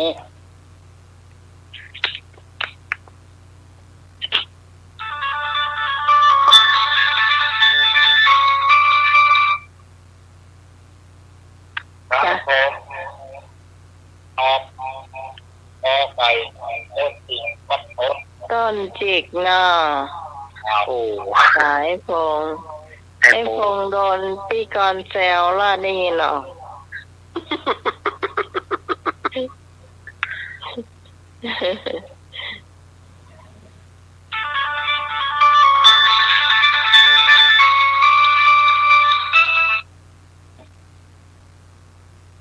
เจ้า น้องไหม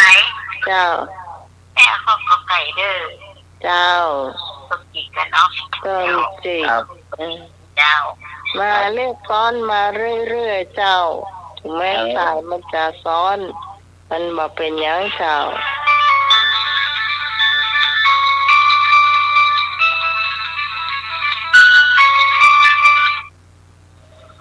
จ เจ้า ครับขอตอบต้นสุดครับผม ต้นจี หน่อยขอแก้หน่อยเพื่อมรณภาพหนึ่งขอเปลี่ยนเป็นอาฆาตนะครับ อันยังคะ ที่ว่าอาจารย์สมัครเป็นว่าโทรศัพท์มรณะขอเปลี่ยนเป็นอาฆาตเลย ก็ลูกน้องใหม่แต่คืนเดี๋ยวเศร้า ครับ เรียกว่าหมดอา ลู ยุ ก เนาะ เพิ่ง หมด เรียก อายุ ว่าเพื่อนแต่กะ ขออภัยเนาะหมดอายุเนาะ หมดอายุ อาฆาตเลย หมุนติ้วๆ หมดอา เนาะ ยุบ่ได้ไปต่อ ก็ตลกหน้าตายหรอก ครับผม เจ้า แล้วก็ไก่หน่วยเอา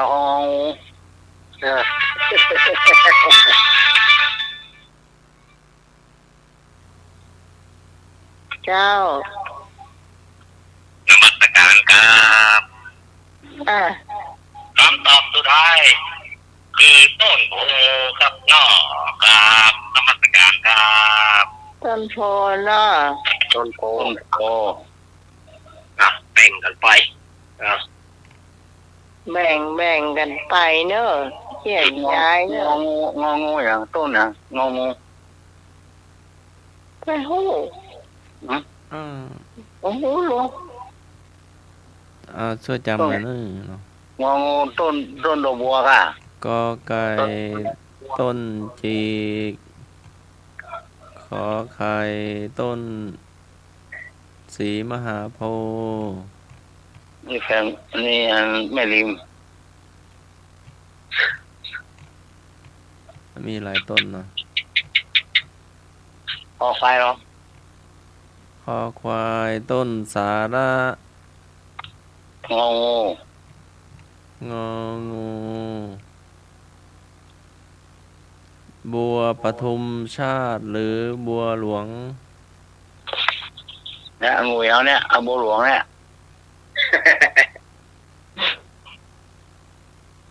ไปจ่ายไว้หน่อย เอาละเอาเนี่ย ก็ เอาบัว เกี่ย ห ว ลวง แหวต้นยัง ฮะ 7 วันไปอยู่ที่ฮั่นน่ะมาเนอะเจ้าตอบมาเลย เจอแล้วครับ 0654736338เจ้าถ้ามีโทรศัพท์เครื่องเดียวเนี่ยใดเนี่ยยายก็ไม่ได้สักอย่างเนี่ย มันรับสายเนอะ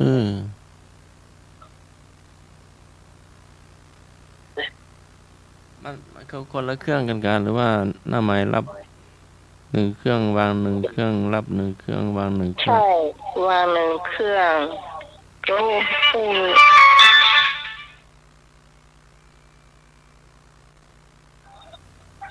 เจ้า เจ้าที่จะน้องไม้ ไม่นวล เจ้าก็สารเรื่องสมาอาจารย์แล้วก็ เจริญพร เจ้า เอาสวัสดีเนอะแม่นวล เจ้าทุกคนเลยเนาะ เจ้า ไม่นอนเอาปากไก่เหมือนคนนั้นนะเจ้า เอากอไก่เหมือนเปิ้นนั่นเนาะ เจ้า เจ้า ต้นดอกจิกแล้วก็ เจ้า เจ้า ไม่นวลป่าแดดเจ้า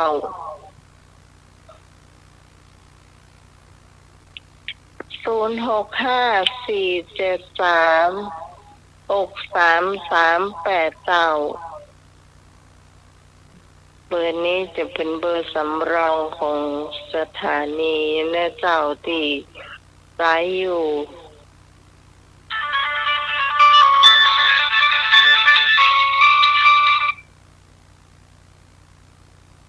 เจ้า ฮัลโหล เจ้า เจ้า เอาข้าวปอกไก่เนอะ พี่พรเอาข้าวกอไก่เนาะ เจ้าโอ้เบอร์ครับเบอร์เนี่ยเสียงมันชัดนี้เบอร์เก้าอ่ะเพื่อจะได้ยินเสียงน้องไหวเลยอ่ะ เบอร์ไหน เบอร์เนี่ยเบอร์ของน้องไหวเนี่ย จ้า เบอร์ที่แบบ053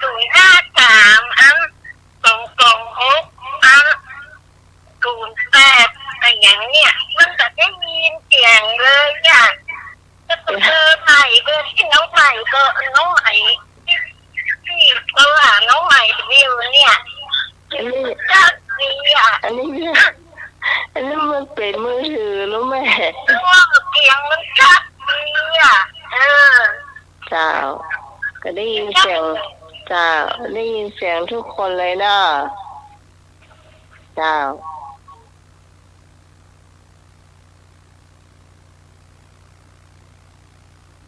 อันนั้นอยู่ที่สถานีนั่นถ้าไม่ได้อยู่ที่น้องเจ้า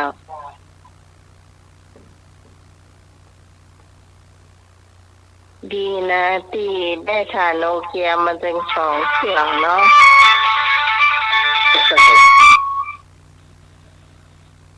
เจ้าน มัสการครับปีนั่นว่าไปเลยโอ้เสียงสถานีจัดตังอ่ะเนี่ย226อ่ะ058อ่ะโอ้เสียงจัดดีอ่ะโอ้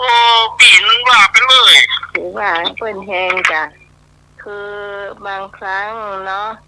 คนก็อู้ก้อยเนาะอู้ก้อยก็ได้ยินก้อยเนาะแล้วแต่ เป็นยังดีหมดละ ดีหมดละขอโทษแล้วนะครับครับ ก็จะไปถือสานะเจ้าเพราะว่าบางครั้งไอ้คนนี้ก็โดนใหม่ว่าแหงเหมือนกันนะเจ้าแกก็จะโคตรนะโดนหลายเตื้อเหมือนกันแกก็บอกโคตรนะ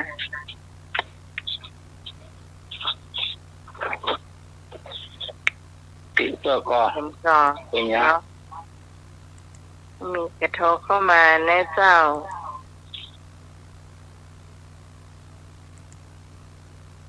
ถ้าบ่มีจะได้เฉลยนะเจ้ามี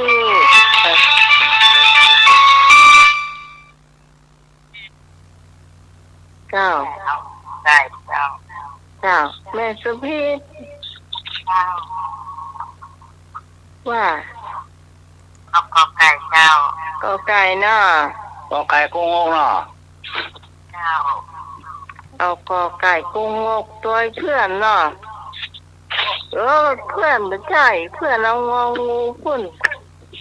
เปิ้นเป็นคนรูปหล่อเปิ้นเอาดอกบัวหรอกคนรูปหล่อต้องเอาดอกบัว คนที่ชมเปิ้นหายไปไหนฮะคนที่อยู่ปากแกโทรเข้ามาผ่องกะให้สักให้ซอยโทรอันชมไม่หน่วยจิ๋วตื้อเดียวนะ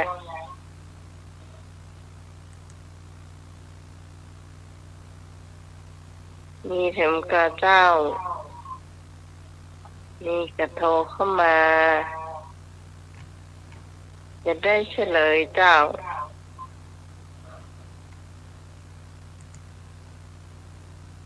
หมดแล้วเนาะจะสมัครเจ้า เจ้า มุจลิน ต้นจิกเนาะ ต้นจีกอไก่นะเจ้า ต้นจิกน้ำเป็นพญานาคซึ่งปรากฏอยู่ในพุทธประวัติ ผู้แผ่พังพานปกป้องพระโคดมพุทธเจ้าเมื่อเกิดพายุฝน เป็นเวลา7 วันขณะเสวยวิมุตติสุขใต้ต้นจิก6 สัปดาห์หลังตัดสรู้เป็นที่มาของผู้รูปปางนาคปก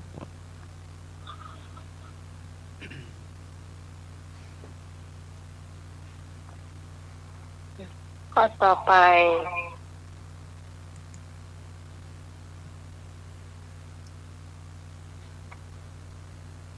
ข้อต่อไป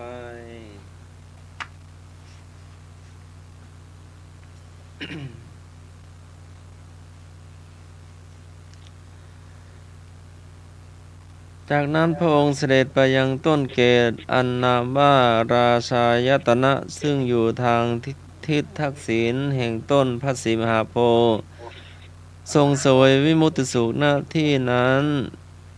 ที่นี้หนึ่งยุงสัปปดาห์อันเป็นการสุดท้ายในการที่มีพาณิชย์สองพี่น้องชื่อตัปปุสะกับพัทลิกะผู้นำข้าวสัตุก้อนและสัตุผงมาน้อมนำมาถวายขณะนั้นบาทของพระองค์ไม่มีท้าวมหาราชทั้งสี่ได้นำเอาบาทสีดามาถวายเมื่อพระองค์ทำกิจเสร็จพาณิชย์ทั้งสองพี่น้องแสดงตนเป็นอุบาสกถึงเข้าถึงพระพุทธพระธรรมเป็นสารณะพึงประเภทเทวาจิกอุบาสกนับว่าเป็นอุบาสกคนแรกในโลกของสิ่งของเป็นที่ระลึกพระองค์ทรงประทานเกศา8 เส้นถามว่าเกศามีความหมายว่าอย่างไรว่า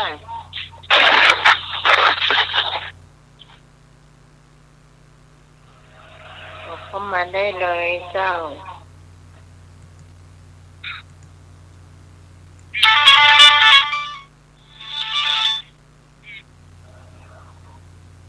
พี่ก่อนจ้ะผม8 เส้นจ้ะ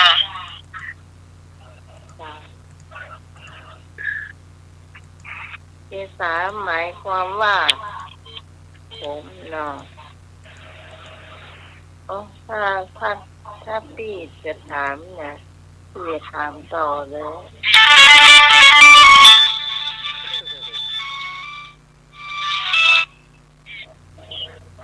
เจ้า ครับผมตอบเกษาผมครับ ผมเนาะ ครับ ชอบผมเนาะ ม่วนกับพี่กรณ์ให้ว่าม่วนไปเข้ามาเลยพี่กรณ์เลยแหมโอ้เข้ามาใจน้อยไปได้แบบว่า เจ้าว่าเล่นกันไปเนาะ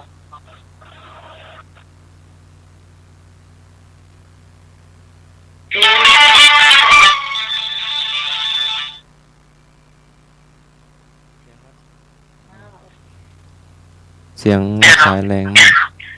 เส้นผม8 เส้นจ้ะ ผมเนาะเกษาเสียงผมเนาะไม่นัว จะไม่ลองจ้า ไอ้บาวิทยุเนาะ สวัสดีทุกทั้งทีมด้วยนี่อย่างนั้นเด็กคนเด็กเอาตั้งใจจะเนาะ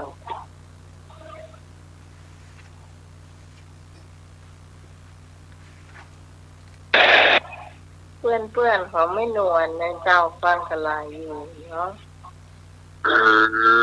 ร้อยเจ้ามาเนอะข้อนี้ถ้ายังไม่ได้เข้ามาตอบก็เข้ามาตอบด้วยเจ้า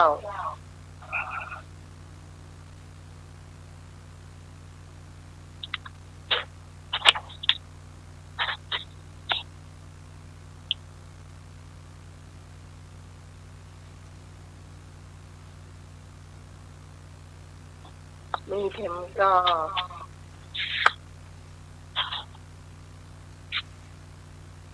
เกษาหมายถึงง่ายมากเลยนะเจ้าคือสองพี่น้องเนี่ยยากกว่าเลย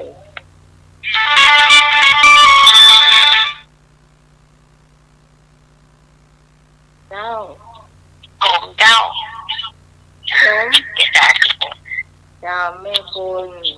เจ้า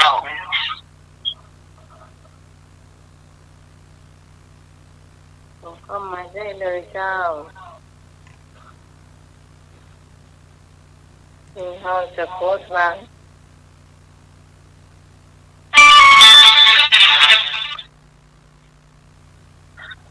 เกษาเส้นผมเจ้าพี่คนเห็นไปเนี่ยที่บ้านจากสมัยทำหนังนั่นแหละไป เนี่ย โอ้ตะกี้อันอ้ายเปิ้นโจเจออ้ายเปิ้นกันน่ะฮะพี่พรนั่นก็มีตอนนั้นเปิ้นเพิ่มเติมสตางค์เข้ามาแล้วมันได้จดเร็วกันเด้อ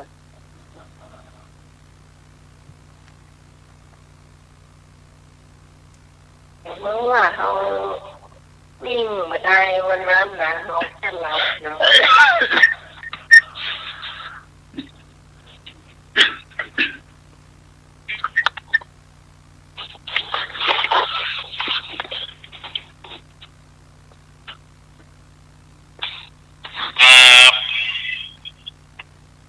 ขั้นตอนสุดท้ายคือ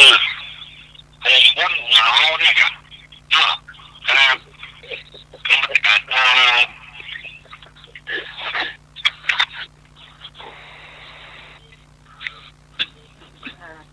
ออกมาออกมาเลย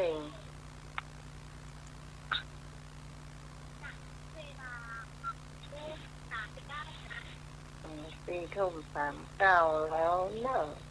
ไอ้กี่ข้อแล้วเนี่ย อันนี้ก็พอแล้วเนอะ เอาเข้ามาในเจ้า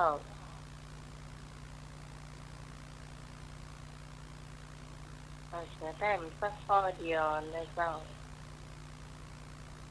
เอาเห็นกันพอแล้วครับมันเป็นข้อสุดท้ายเนาะ ต่อไปจะได้เฉลยไอ้เนี่ยผมนึกยังมาเถอะ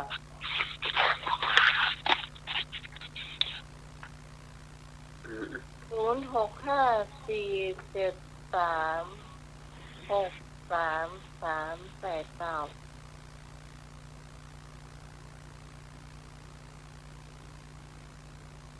บางทีน้องใหม่ก็ลืมย้ำเบอร์โทรนะเจ้าแต่เบอร์โทรนี่จะเปิดสายเสาร์อาทิตย์ตลอดนะเจ้า0654736389หมดแล้วน่าจะได้เฉลยเนาะ เจ้า เฉลยเจ้า เฉลยเกษาหมายถึงผมของพระองค์8 เส้นเนาะแล้วสองพี่น้องก็นำไปที่เจดีย์สเวดากองเนาะที่ประเทศพม่าเนาะ เนี่ยถ้าพี่ถามเนี่ยพี่จะถามสองพี่น้องกันป่วยอ่ะ เป็นบ้านเกิดท่านกะ ไปมา สองพี่ เอา น้อง ข้อไปข้อสุดท้ายเจ้า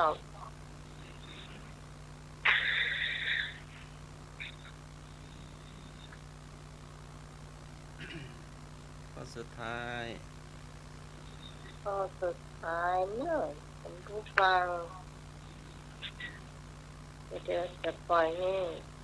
มันเน้นเอาร่างคุณโยนันเจ้าเล่านิทานตลกผียกเลี้ยวเลย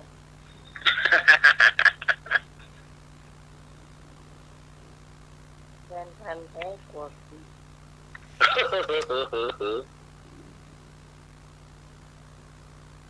มา กุลบุตร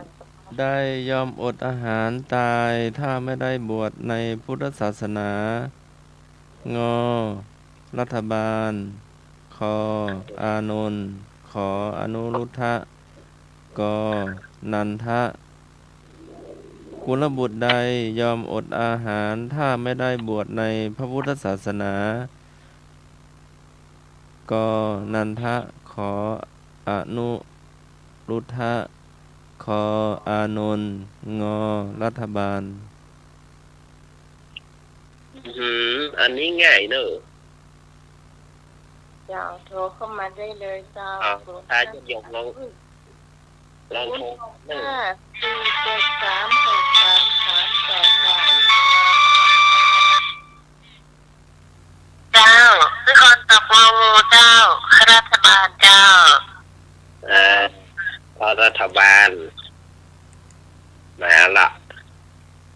สายเลขซ้อนมาต่อเลยเจ้า จะได้รับพร้อมๆกันไปเลยเจ้า เดี๋ยวถ้าน้องใหม่กดไฟให้มันดับนี่นะเจ้า พี่กอนจ้ะพี่กอนก็ตอบข้ององูจ้ะรัฐบาลจ้ะ จ้า เรื่องแบบน้องใหม่บอกเบอร์บ่อยๆหน่อยบางทีมันมีในเครื่องแล้วไงของคนอื่นบางทีมันจดเอาไว้ไม่ทันเนาะ บอกช้าๆเสียงหวาน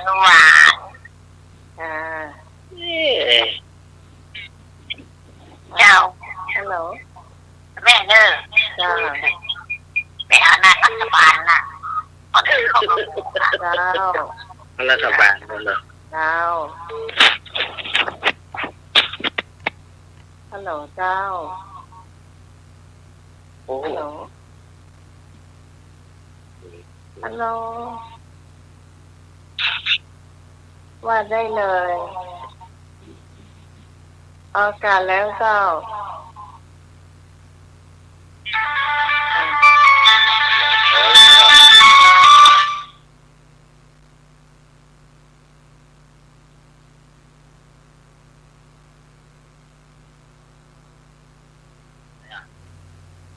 ก็มันเป็นสายเลือดซ้อนได้คงอย่าเพิ่งวางกัน เนี่ยนอน วันที่แล้วนั่นนะ ติดแล้วคงอย่าเพิ่งวางเอางูเนี่ย เจ้า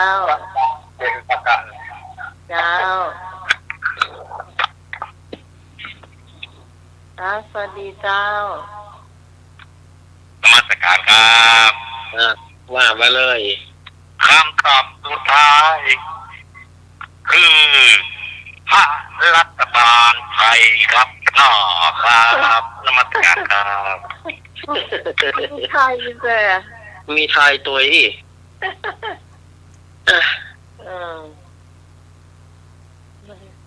พี่ไอ้คงใจฮ้อนไปหน่อย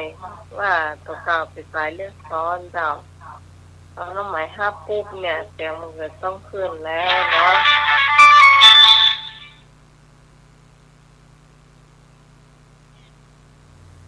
เจ้า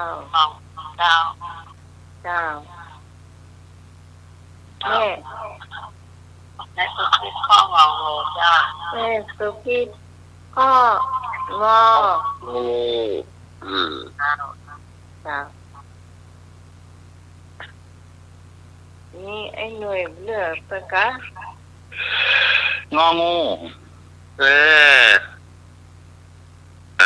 พอกำนันเลือกแล้วผู้ช่วยมีไหน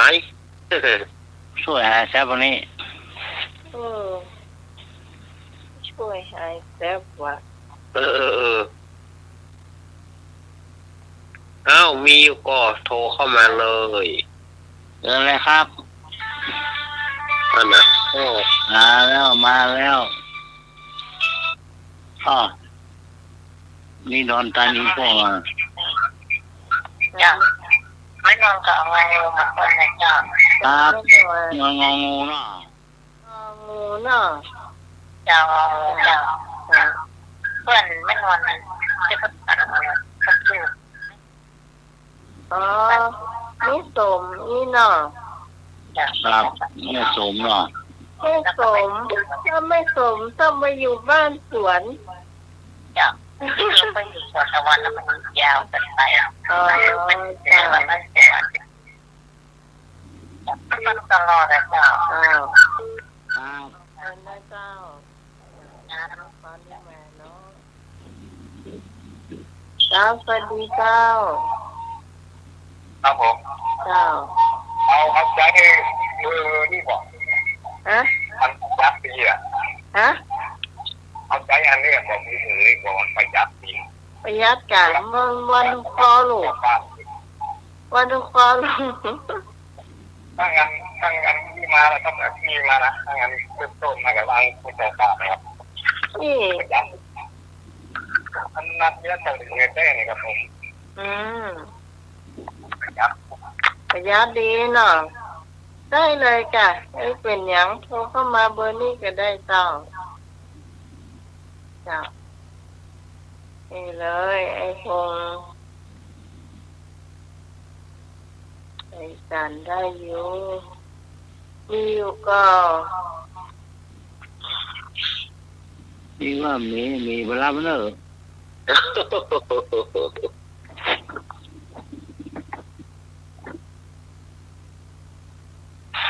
ส่วนใหญ่ของคุณผู้ฟังเนาะก็จะมีเงินทุกฟอนหรือว่า AIS นะเจ้าแต่กับประหยัดดีมันสายเดียว เป็น กัน อย่างครับตัวละก้าครับวักเปิดโป้ง การสมัครเฉลย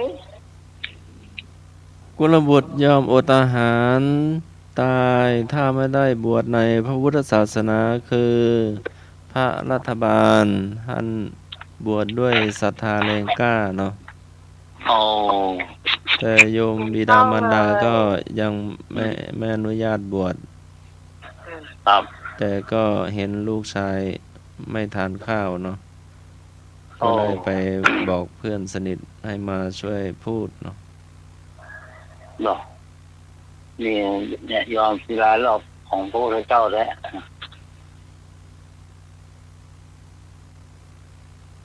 พระพุทธองค์ยอมหมด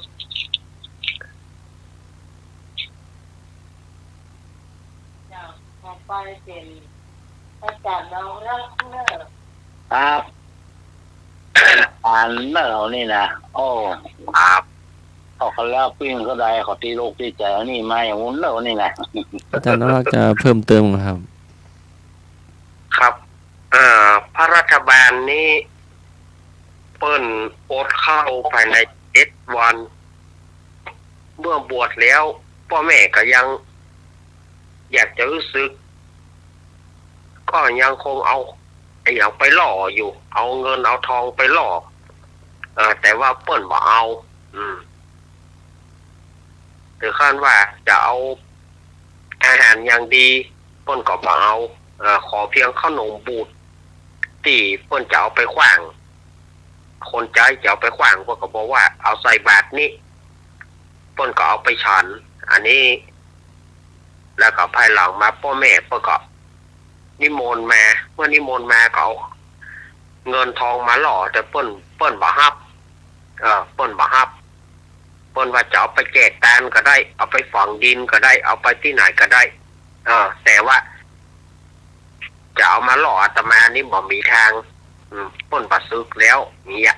อันนี้นะนี่จะมีความหมายของพระรัฐบาลจะอยู่ตรงนี้ คือศรัทธาเปิ้นแห่งกล้าแล้วในพุทธศาสนานี่ก็จะมีโอษเข้าอยู่หลายรูปอย่างเจ้ามหินตะสามเณรก็โอษเข้าเหมือนกัน แล้วก็รู้สึกว่าจะมีองค์ไหนทำองค์หนึ่งนะแต่จำชื่อมาได้ละแต่ที่รู้ก็คือเจ้ามหินตะสามเณรแล้วก็พระราชบาลรู้สึกว่าจะมีแหมอยู่นะแต่จำมาได้ละครับก่อน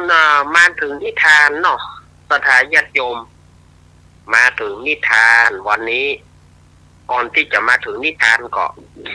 ไปจะมาร่วมแห่เทียนจะนำพรรษาแล้วก็จะมาร่วมผ้าป่าที่วัดอาตมาก็น้อมเจริญปอนเนอร์ถ้าไปจะมาร่วม หรือว่าอยากจะร่วมอาตมาตั้งกองผ้าป่ากองละ10 บาทจานนะบันลักเบาๆจะเกินไปเนาะอาตมาตั้งกองละ10 บาทแต่เจ้านี้อาตมาได้มีโอกาสไปวัดหนองเหียงตำบลสันติสุขอำเภอดอยหล่อเปิ่นก็หอมมาคน10 กอง20 กองคน10 กอง20 กองก็ได้ปัจจัยประมาณ1,000 กว่าบาทตะกี้ก็อนุโมทนาญาติโยมเนอะเจียงไฮ้วะเวียงป่าเป้าเจียงใหม่เจ๊มวยนะเจ๊มวยที่ประตูเจียงใหม่เจ๊มวยบ้านไม่แก็ดน้อยอำเภอสันทรายสุมาเด้อเอาจื่อเปิดไปปีนอย่า มวยบ้านแม่เกตน้อย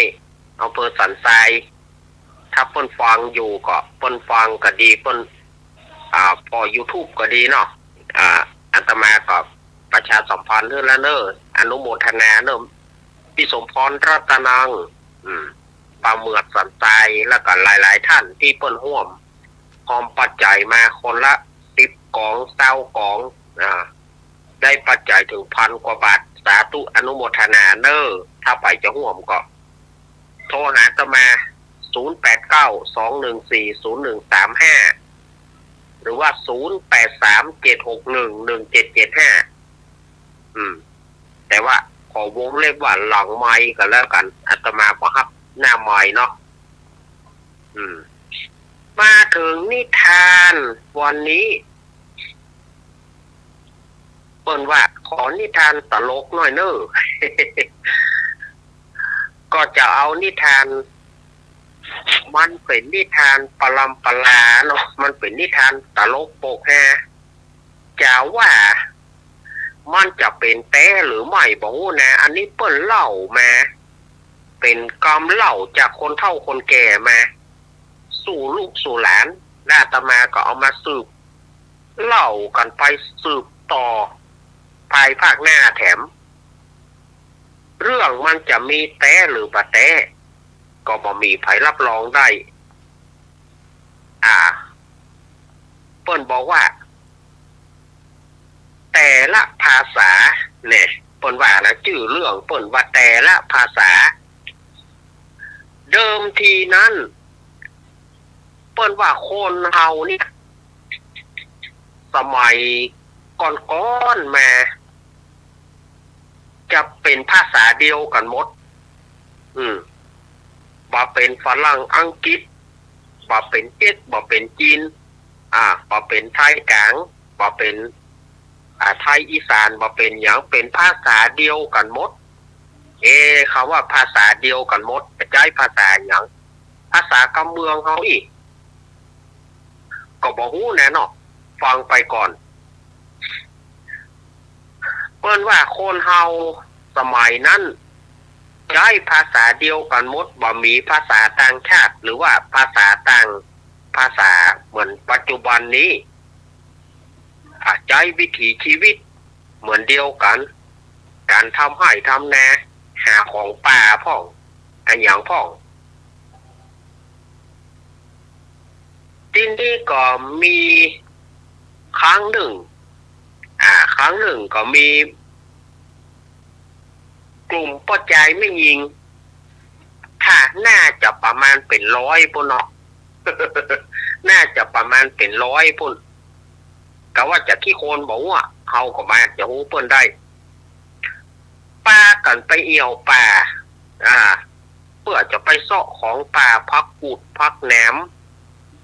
หน้านี่ก็ปะโจกสุกแล้วเนาะปะโจกบ่ไฟ สุกละบ่เกวนปะตับเต่านี่ปะตับเต่านี่มันสมัยตะก่อนตั้งลีจะนักเนอะหน่วยตับเต่านี่นะหน่วยมันจะยาวลีคล้ายหน่วยไอ้ละมุดแต่มันหน่วยมันจะน้อยกว่าละมุด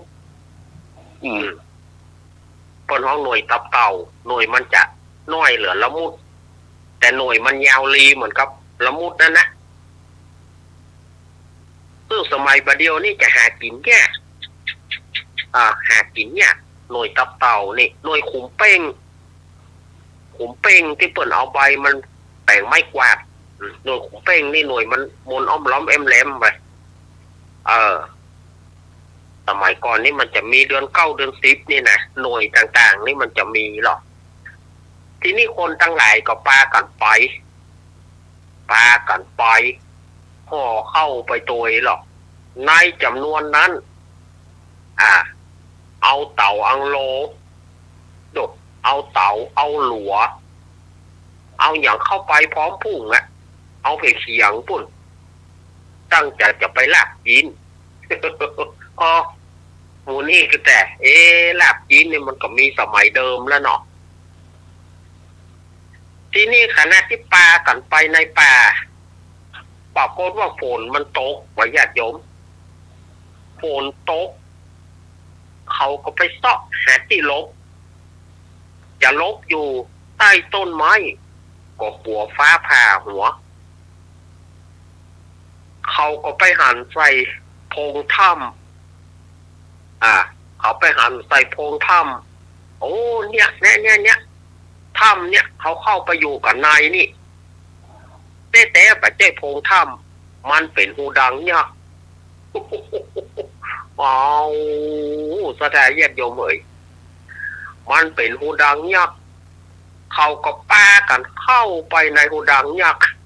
อันยักษ์นี่ก็ป้อมว่าแต่ลับกันว่าใหญ่เพิ่นเข้าไปในอันหูดังตัวเก่าป้อมหูลับ เนาะยักษ์ตนนี้นะบอกหูเปิ้นแต่เขาก็ป้ากันเข้าไปลบฝนในถ้ำเนี่ยบอกเฮ้ยนี่ล่ะในถ้ำเนี่ยปลอดภัยกันนี้ฝนมันตกเตอะนั่งอู้กันในหูดังยักษ์เนี่ย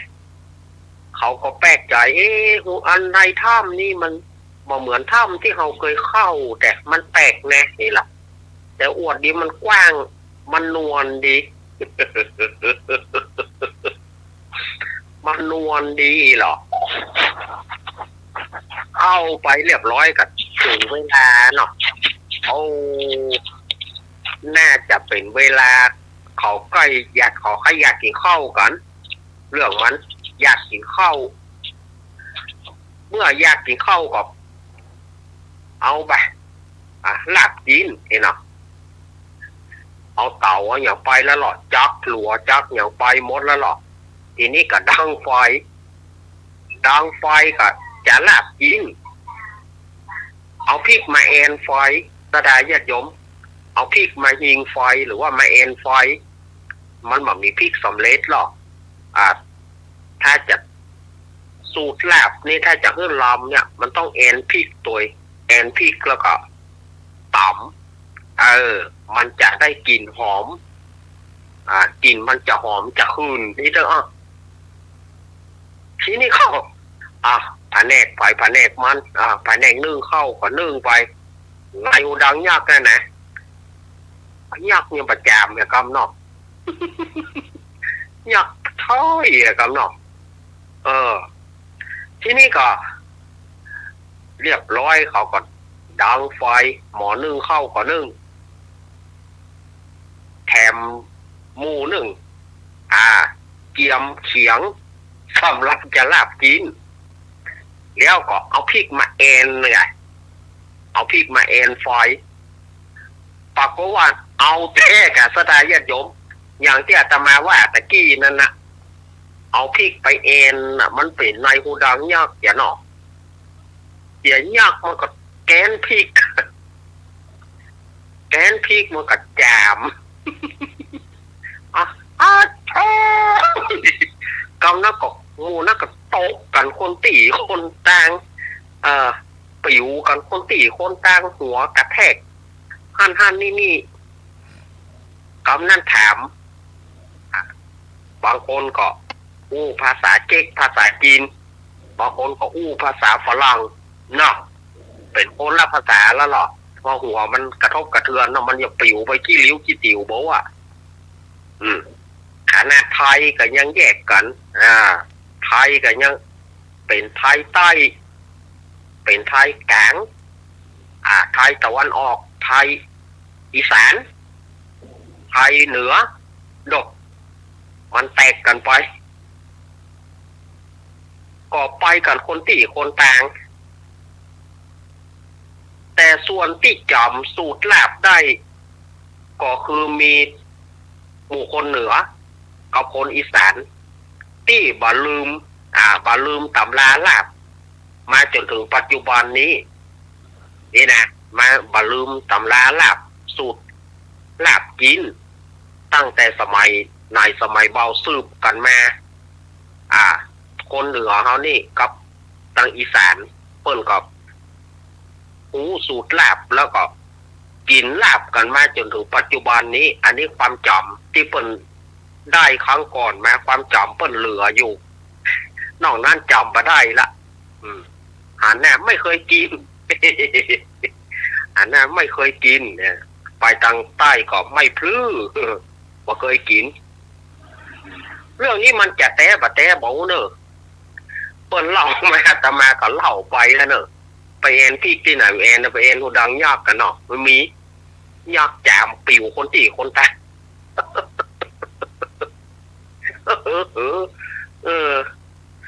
อ่า เล่าไปโกรธให้หัวแต่ ก็ดีเหมือนเนาะปลอบใจเป็นเปื่อนมันคือสถานญาติโยมได้แค่รับแต่เอาเปิ้นเล่านี่แน่เรื่องนี้จะแต้ประเต้เนอะเปิ้นเล่ามาแต่มาก็เล่าไปเยอะเด้อเอา5 ทุ่มแล้วหันเดี๋ยวรายการอุปเปิ้นท่าอยู่ละวันนี้อาตมายังตะอีก่อนครับ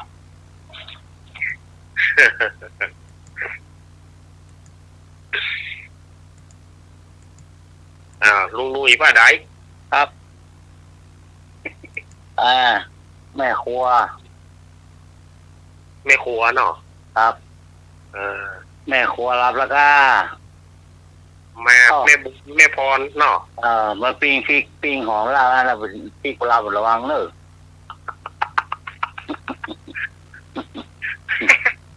ปิ้งมาทานมอยหมดเอ้ยทานมวยปิ้งพริกปิ้งอย่างเรียบร้อยแล้วได้มาแกงไปเติร์รวดรับไปรวดรับไปเนาะครับแม่มาอู้กันวุ้ย ถ้ากะเฮานี่มันอู้ไปอู้มามันหมดกำอู้แต่ครับ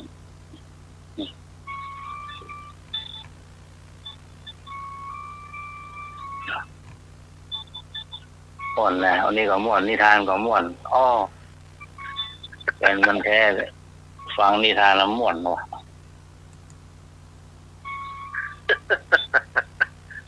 เต็มใจว่าแห่เครื่องเพื่อล่างก็ละ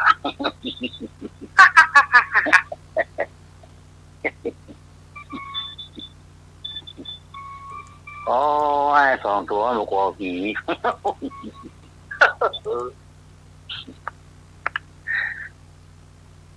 มาเนี่ยโหนั่นบอกอยู่อะไรวะ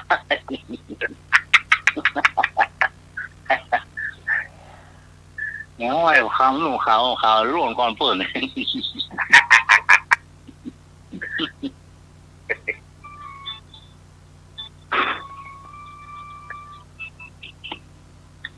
ไม่กลัวจะง่ายอย่างนั้นนี่แต่ให้ทออะไรโยกโครงขาวละเราก็เนาะโยกคอขาวเฮ็ดทอบแกทอบดีละ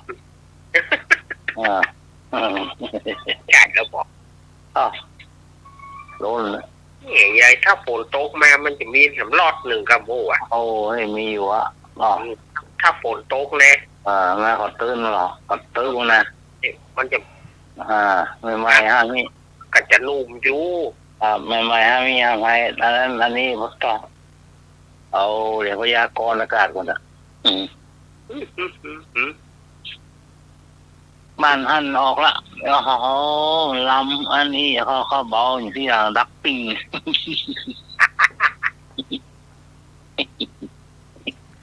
ผู้ฟังที่โทรมาจะที่ไม่เจ้าดูเข้ามาใหม่เนอะ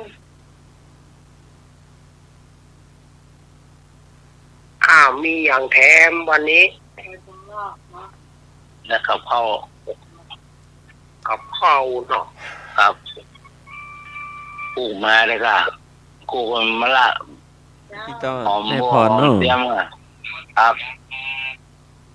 เจ้าเล่นเรื่องขนาดเลยครับเนาะอาจารย์เล่นน่ารักเนี่ยสมัครการยอดเงินของคุณใกล้จะหมดแล้วหลังเงินหมดจะได้รับบริการให้ยืมนะอย่ามาอยู่ด้วยกันจะเมืองสร้างสถานอย่าเอาไปพูดเลยยอดเงินของคุณใกล้จะหมด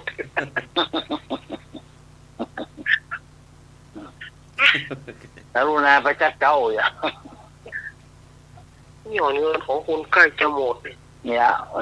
ามันลืมไว้หน้าไว้ตาให้คงนะ อ่ะลูกมือตัวแม่พรเนาะ ครับ ของใครนี่ ท่านสมัครนะ จางสมัครหรือว่าของใคร ท่านสมัคร จะตามหมดแล้วกัน หรือว่าลอง ใกล้จะ หรือว่าลองดูอีกที ก็เดี๋ยวมดนี่ลองสำกำเดี๋ยวมดนี่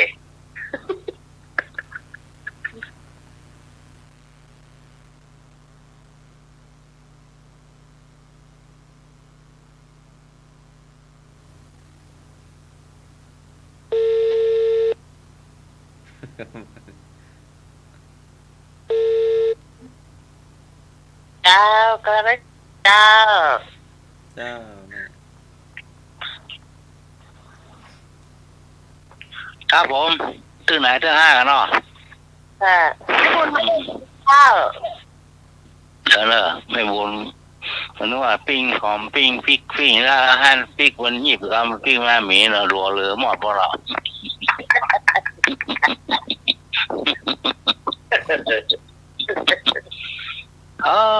ปิ้งขาดแล้วพ่อมันเนาะ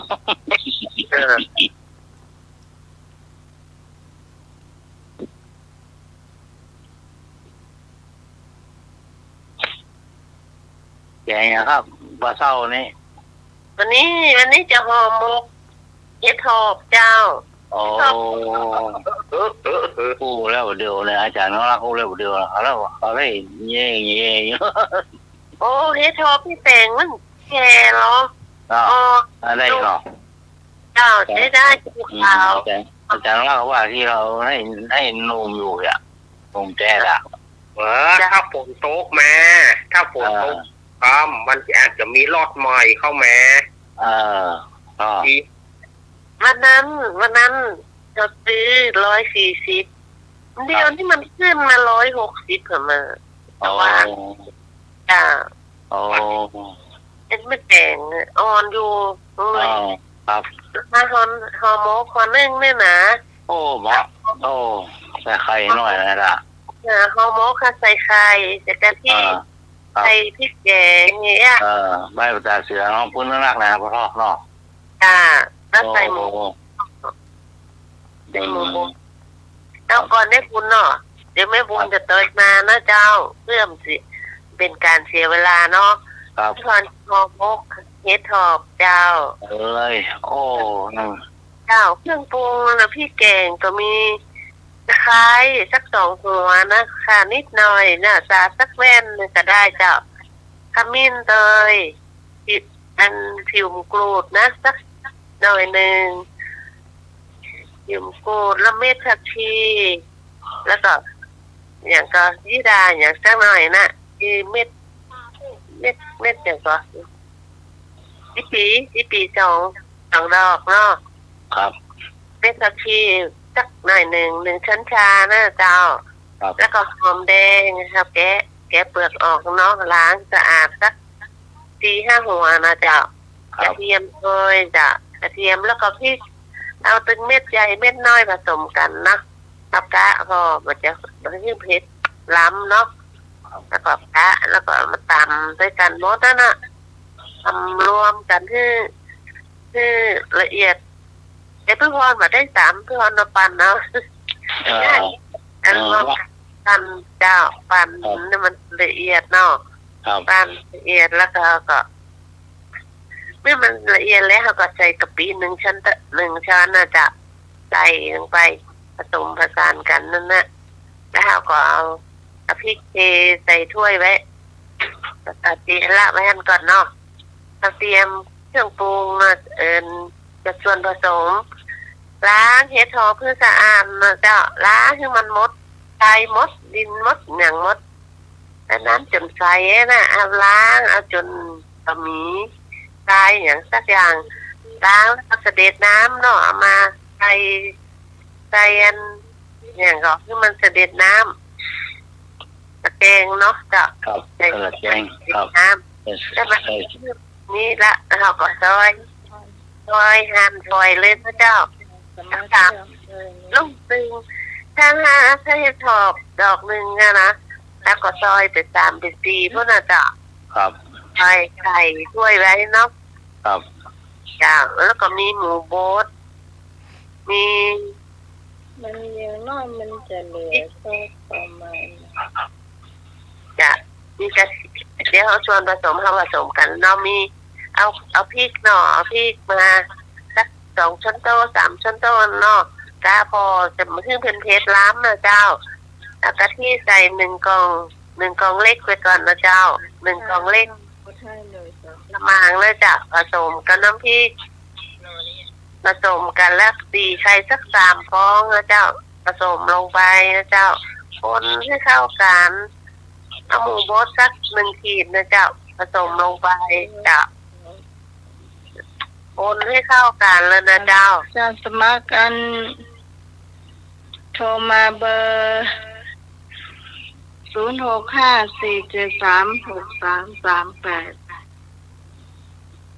มีส่ง ตอนนี้ก็กำลังติดต่อนะไม้เนาะน่าจะเห็นเครื่องน่าจะแบตอาจจะหมดเนาะหน้าไม้ก็มีโทรศัพท์สำรองเนาะ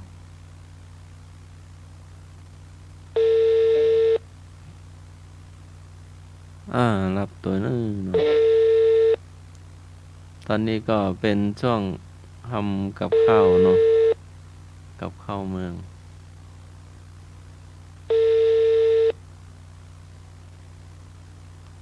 ก็วันนี้ก็เป็นวันเสาร์ที่22เนาะ22เดือนมิถุนายน2567เนาะพรุ่งนี้ก็วันอาทิตย์ที่23มิถุนายน2567เนาะ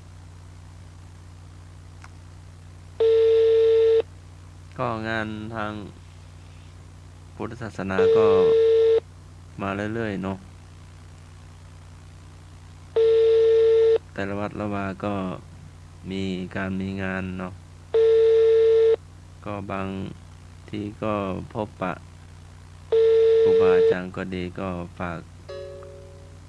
ประชาสัมพันธ์มาก็มีเนาะน้าไม้ไม่รับสายเนาะหยอดกะทิไปจ้ะหนาหนึ่งประมาณ30 นาทีสุกแล้วกะว่าสุกแล้ว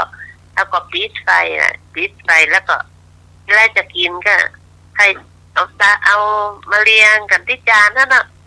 ใครจะเอากี่ห่อก็แล้วแต่จะกินกับข้าวหูข้าวสวยจ้ะข้าวหงเลยเนาะ ครับ ข้าวสวย สมัคร โทรไปแล้วไม่รับสายเนาะ0654736338นะโทรมาใหม่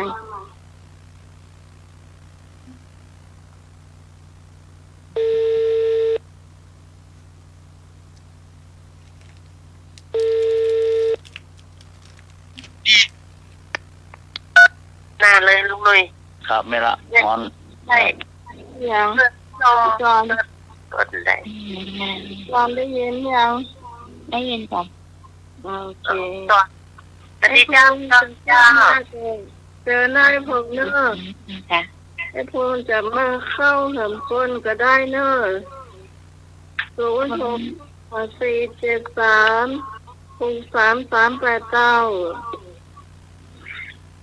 เบอร์น้องไหมนี่ได้ ถ้าผมเข้าสุกจ่ายนี่จะได้เสียสตางค์เนอะ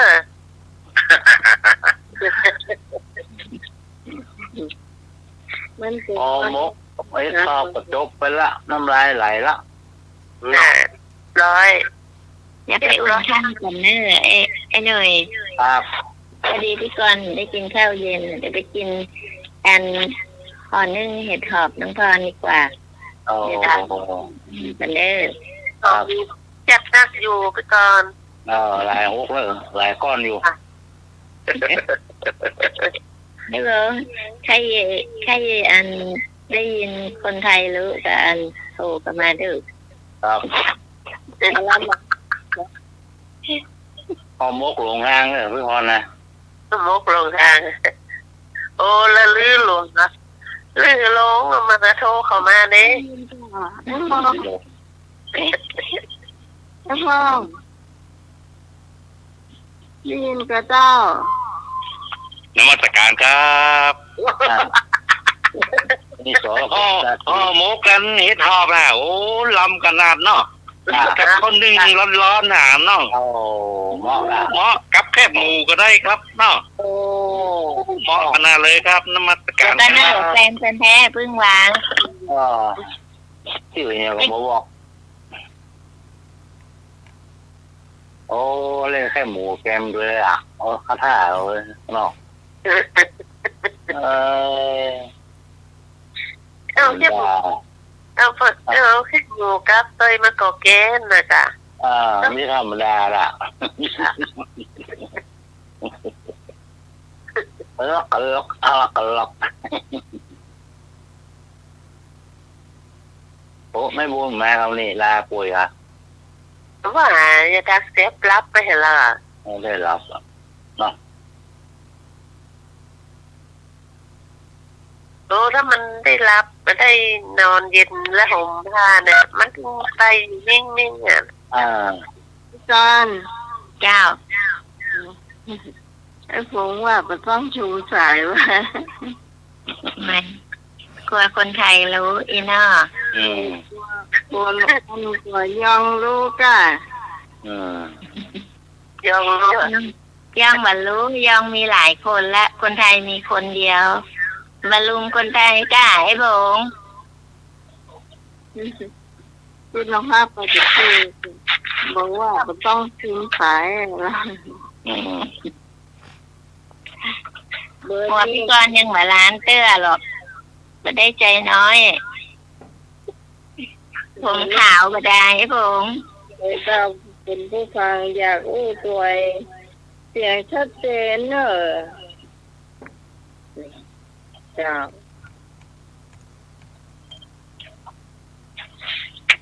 ไม่บุญมาเนาะก็คงบอกมาจ้ะเนาะครับนี่ตอนเนี่ยหนึ่งให้ทอบพี่กรเนี่ยอย่างอ่ะพี่กรเนี่ยอย่างพี่กรไหนย่าไหนอ๋อไอ้พวกมันใครได้ยินอันคนไทยรู้อ่ะเนี่ยหัวเนี่ยเลยเข้านะย่าเลยของไอ้หนูจะต้มไข่นะกะต้มไข่ต้มจะมีอย่างไข่ต้มอันคนซื้ออันที่คนขายอ่ะโอ้ยไอ้ไข่ต้มมาแล้วอ่ะเพราะบางคนก็ต้มไก่ไข่ยังจ้างเต้นมาเมื่อไหร่ต้มไข่ยังไข่จั่วแตกหมดเลยเหมือนนะอ๋อจ้าโอ้ฝุ่นเพราะว่าต้มไข่นี่ก็ค่อยมือซ้ายชามลงก็ค่อยว่ะเขาว่าไปมันก็ค่อยปล่อยทำ2 แกนไป4 ก็ 5 แกนแล้วมีแตกว่ะไม่ใช่ไอ้หนุ่ยไข่มันล้าวอย่าถ้าไข่ล้าวมันก็จะแตกฟูๆน่ะมันมาเกี่ยวว่าเราปล่อยลงไปทีละกี่ฟองถ้าน้ำมันเดือดเราก็เอาเกลือใส่ไปน้อยนึงมีสูตรอ่ะไข่ที่เราจะต้มให้เราก็ล้างมันก่อนแล้วก็ค่อยใส่ลงไปเพื่อมันแตกฟูจะได้กินได้ไอ้หน่วยจะได้มัน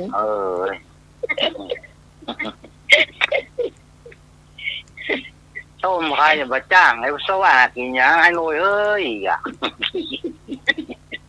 มันมาเกี่ยวกันว่าอัน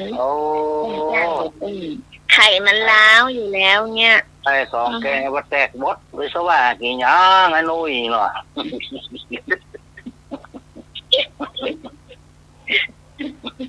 แล้วมันน้องซื้อไข่ปิ้งว่ารับ ลำซื้อก็คือละเขาซื้อไข่ปิ้ง3 แกน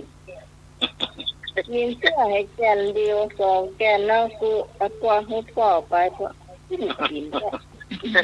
กาแฟต่อเดียวต้องซื้อ อ๋อใจบ่เกอะใจบ่เต็มร้อยลูกต้องใจเต็มร้อยกะกินไข่3 แก้วหรือแก้วเดียวใจบ่ถึงว่าใจเต็มร้อยกะ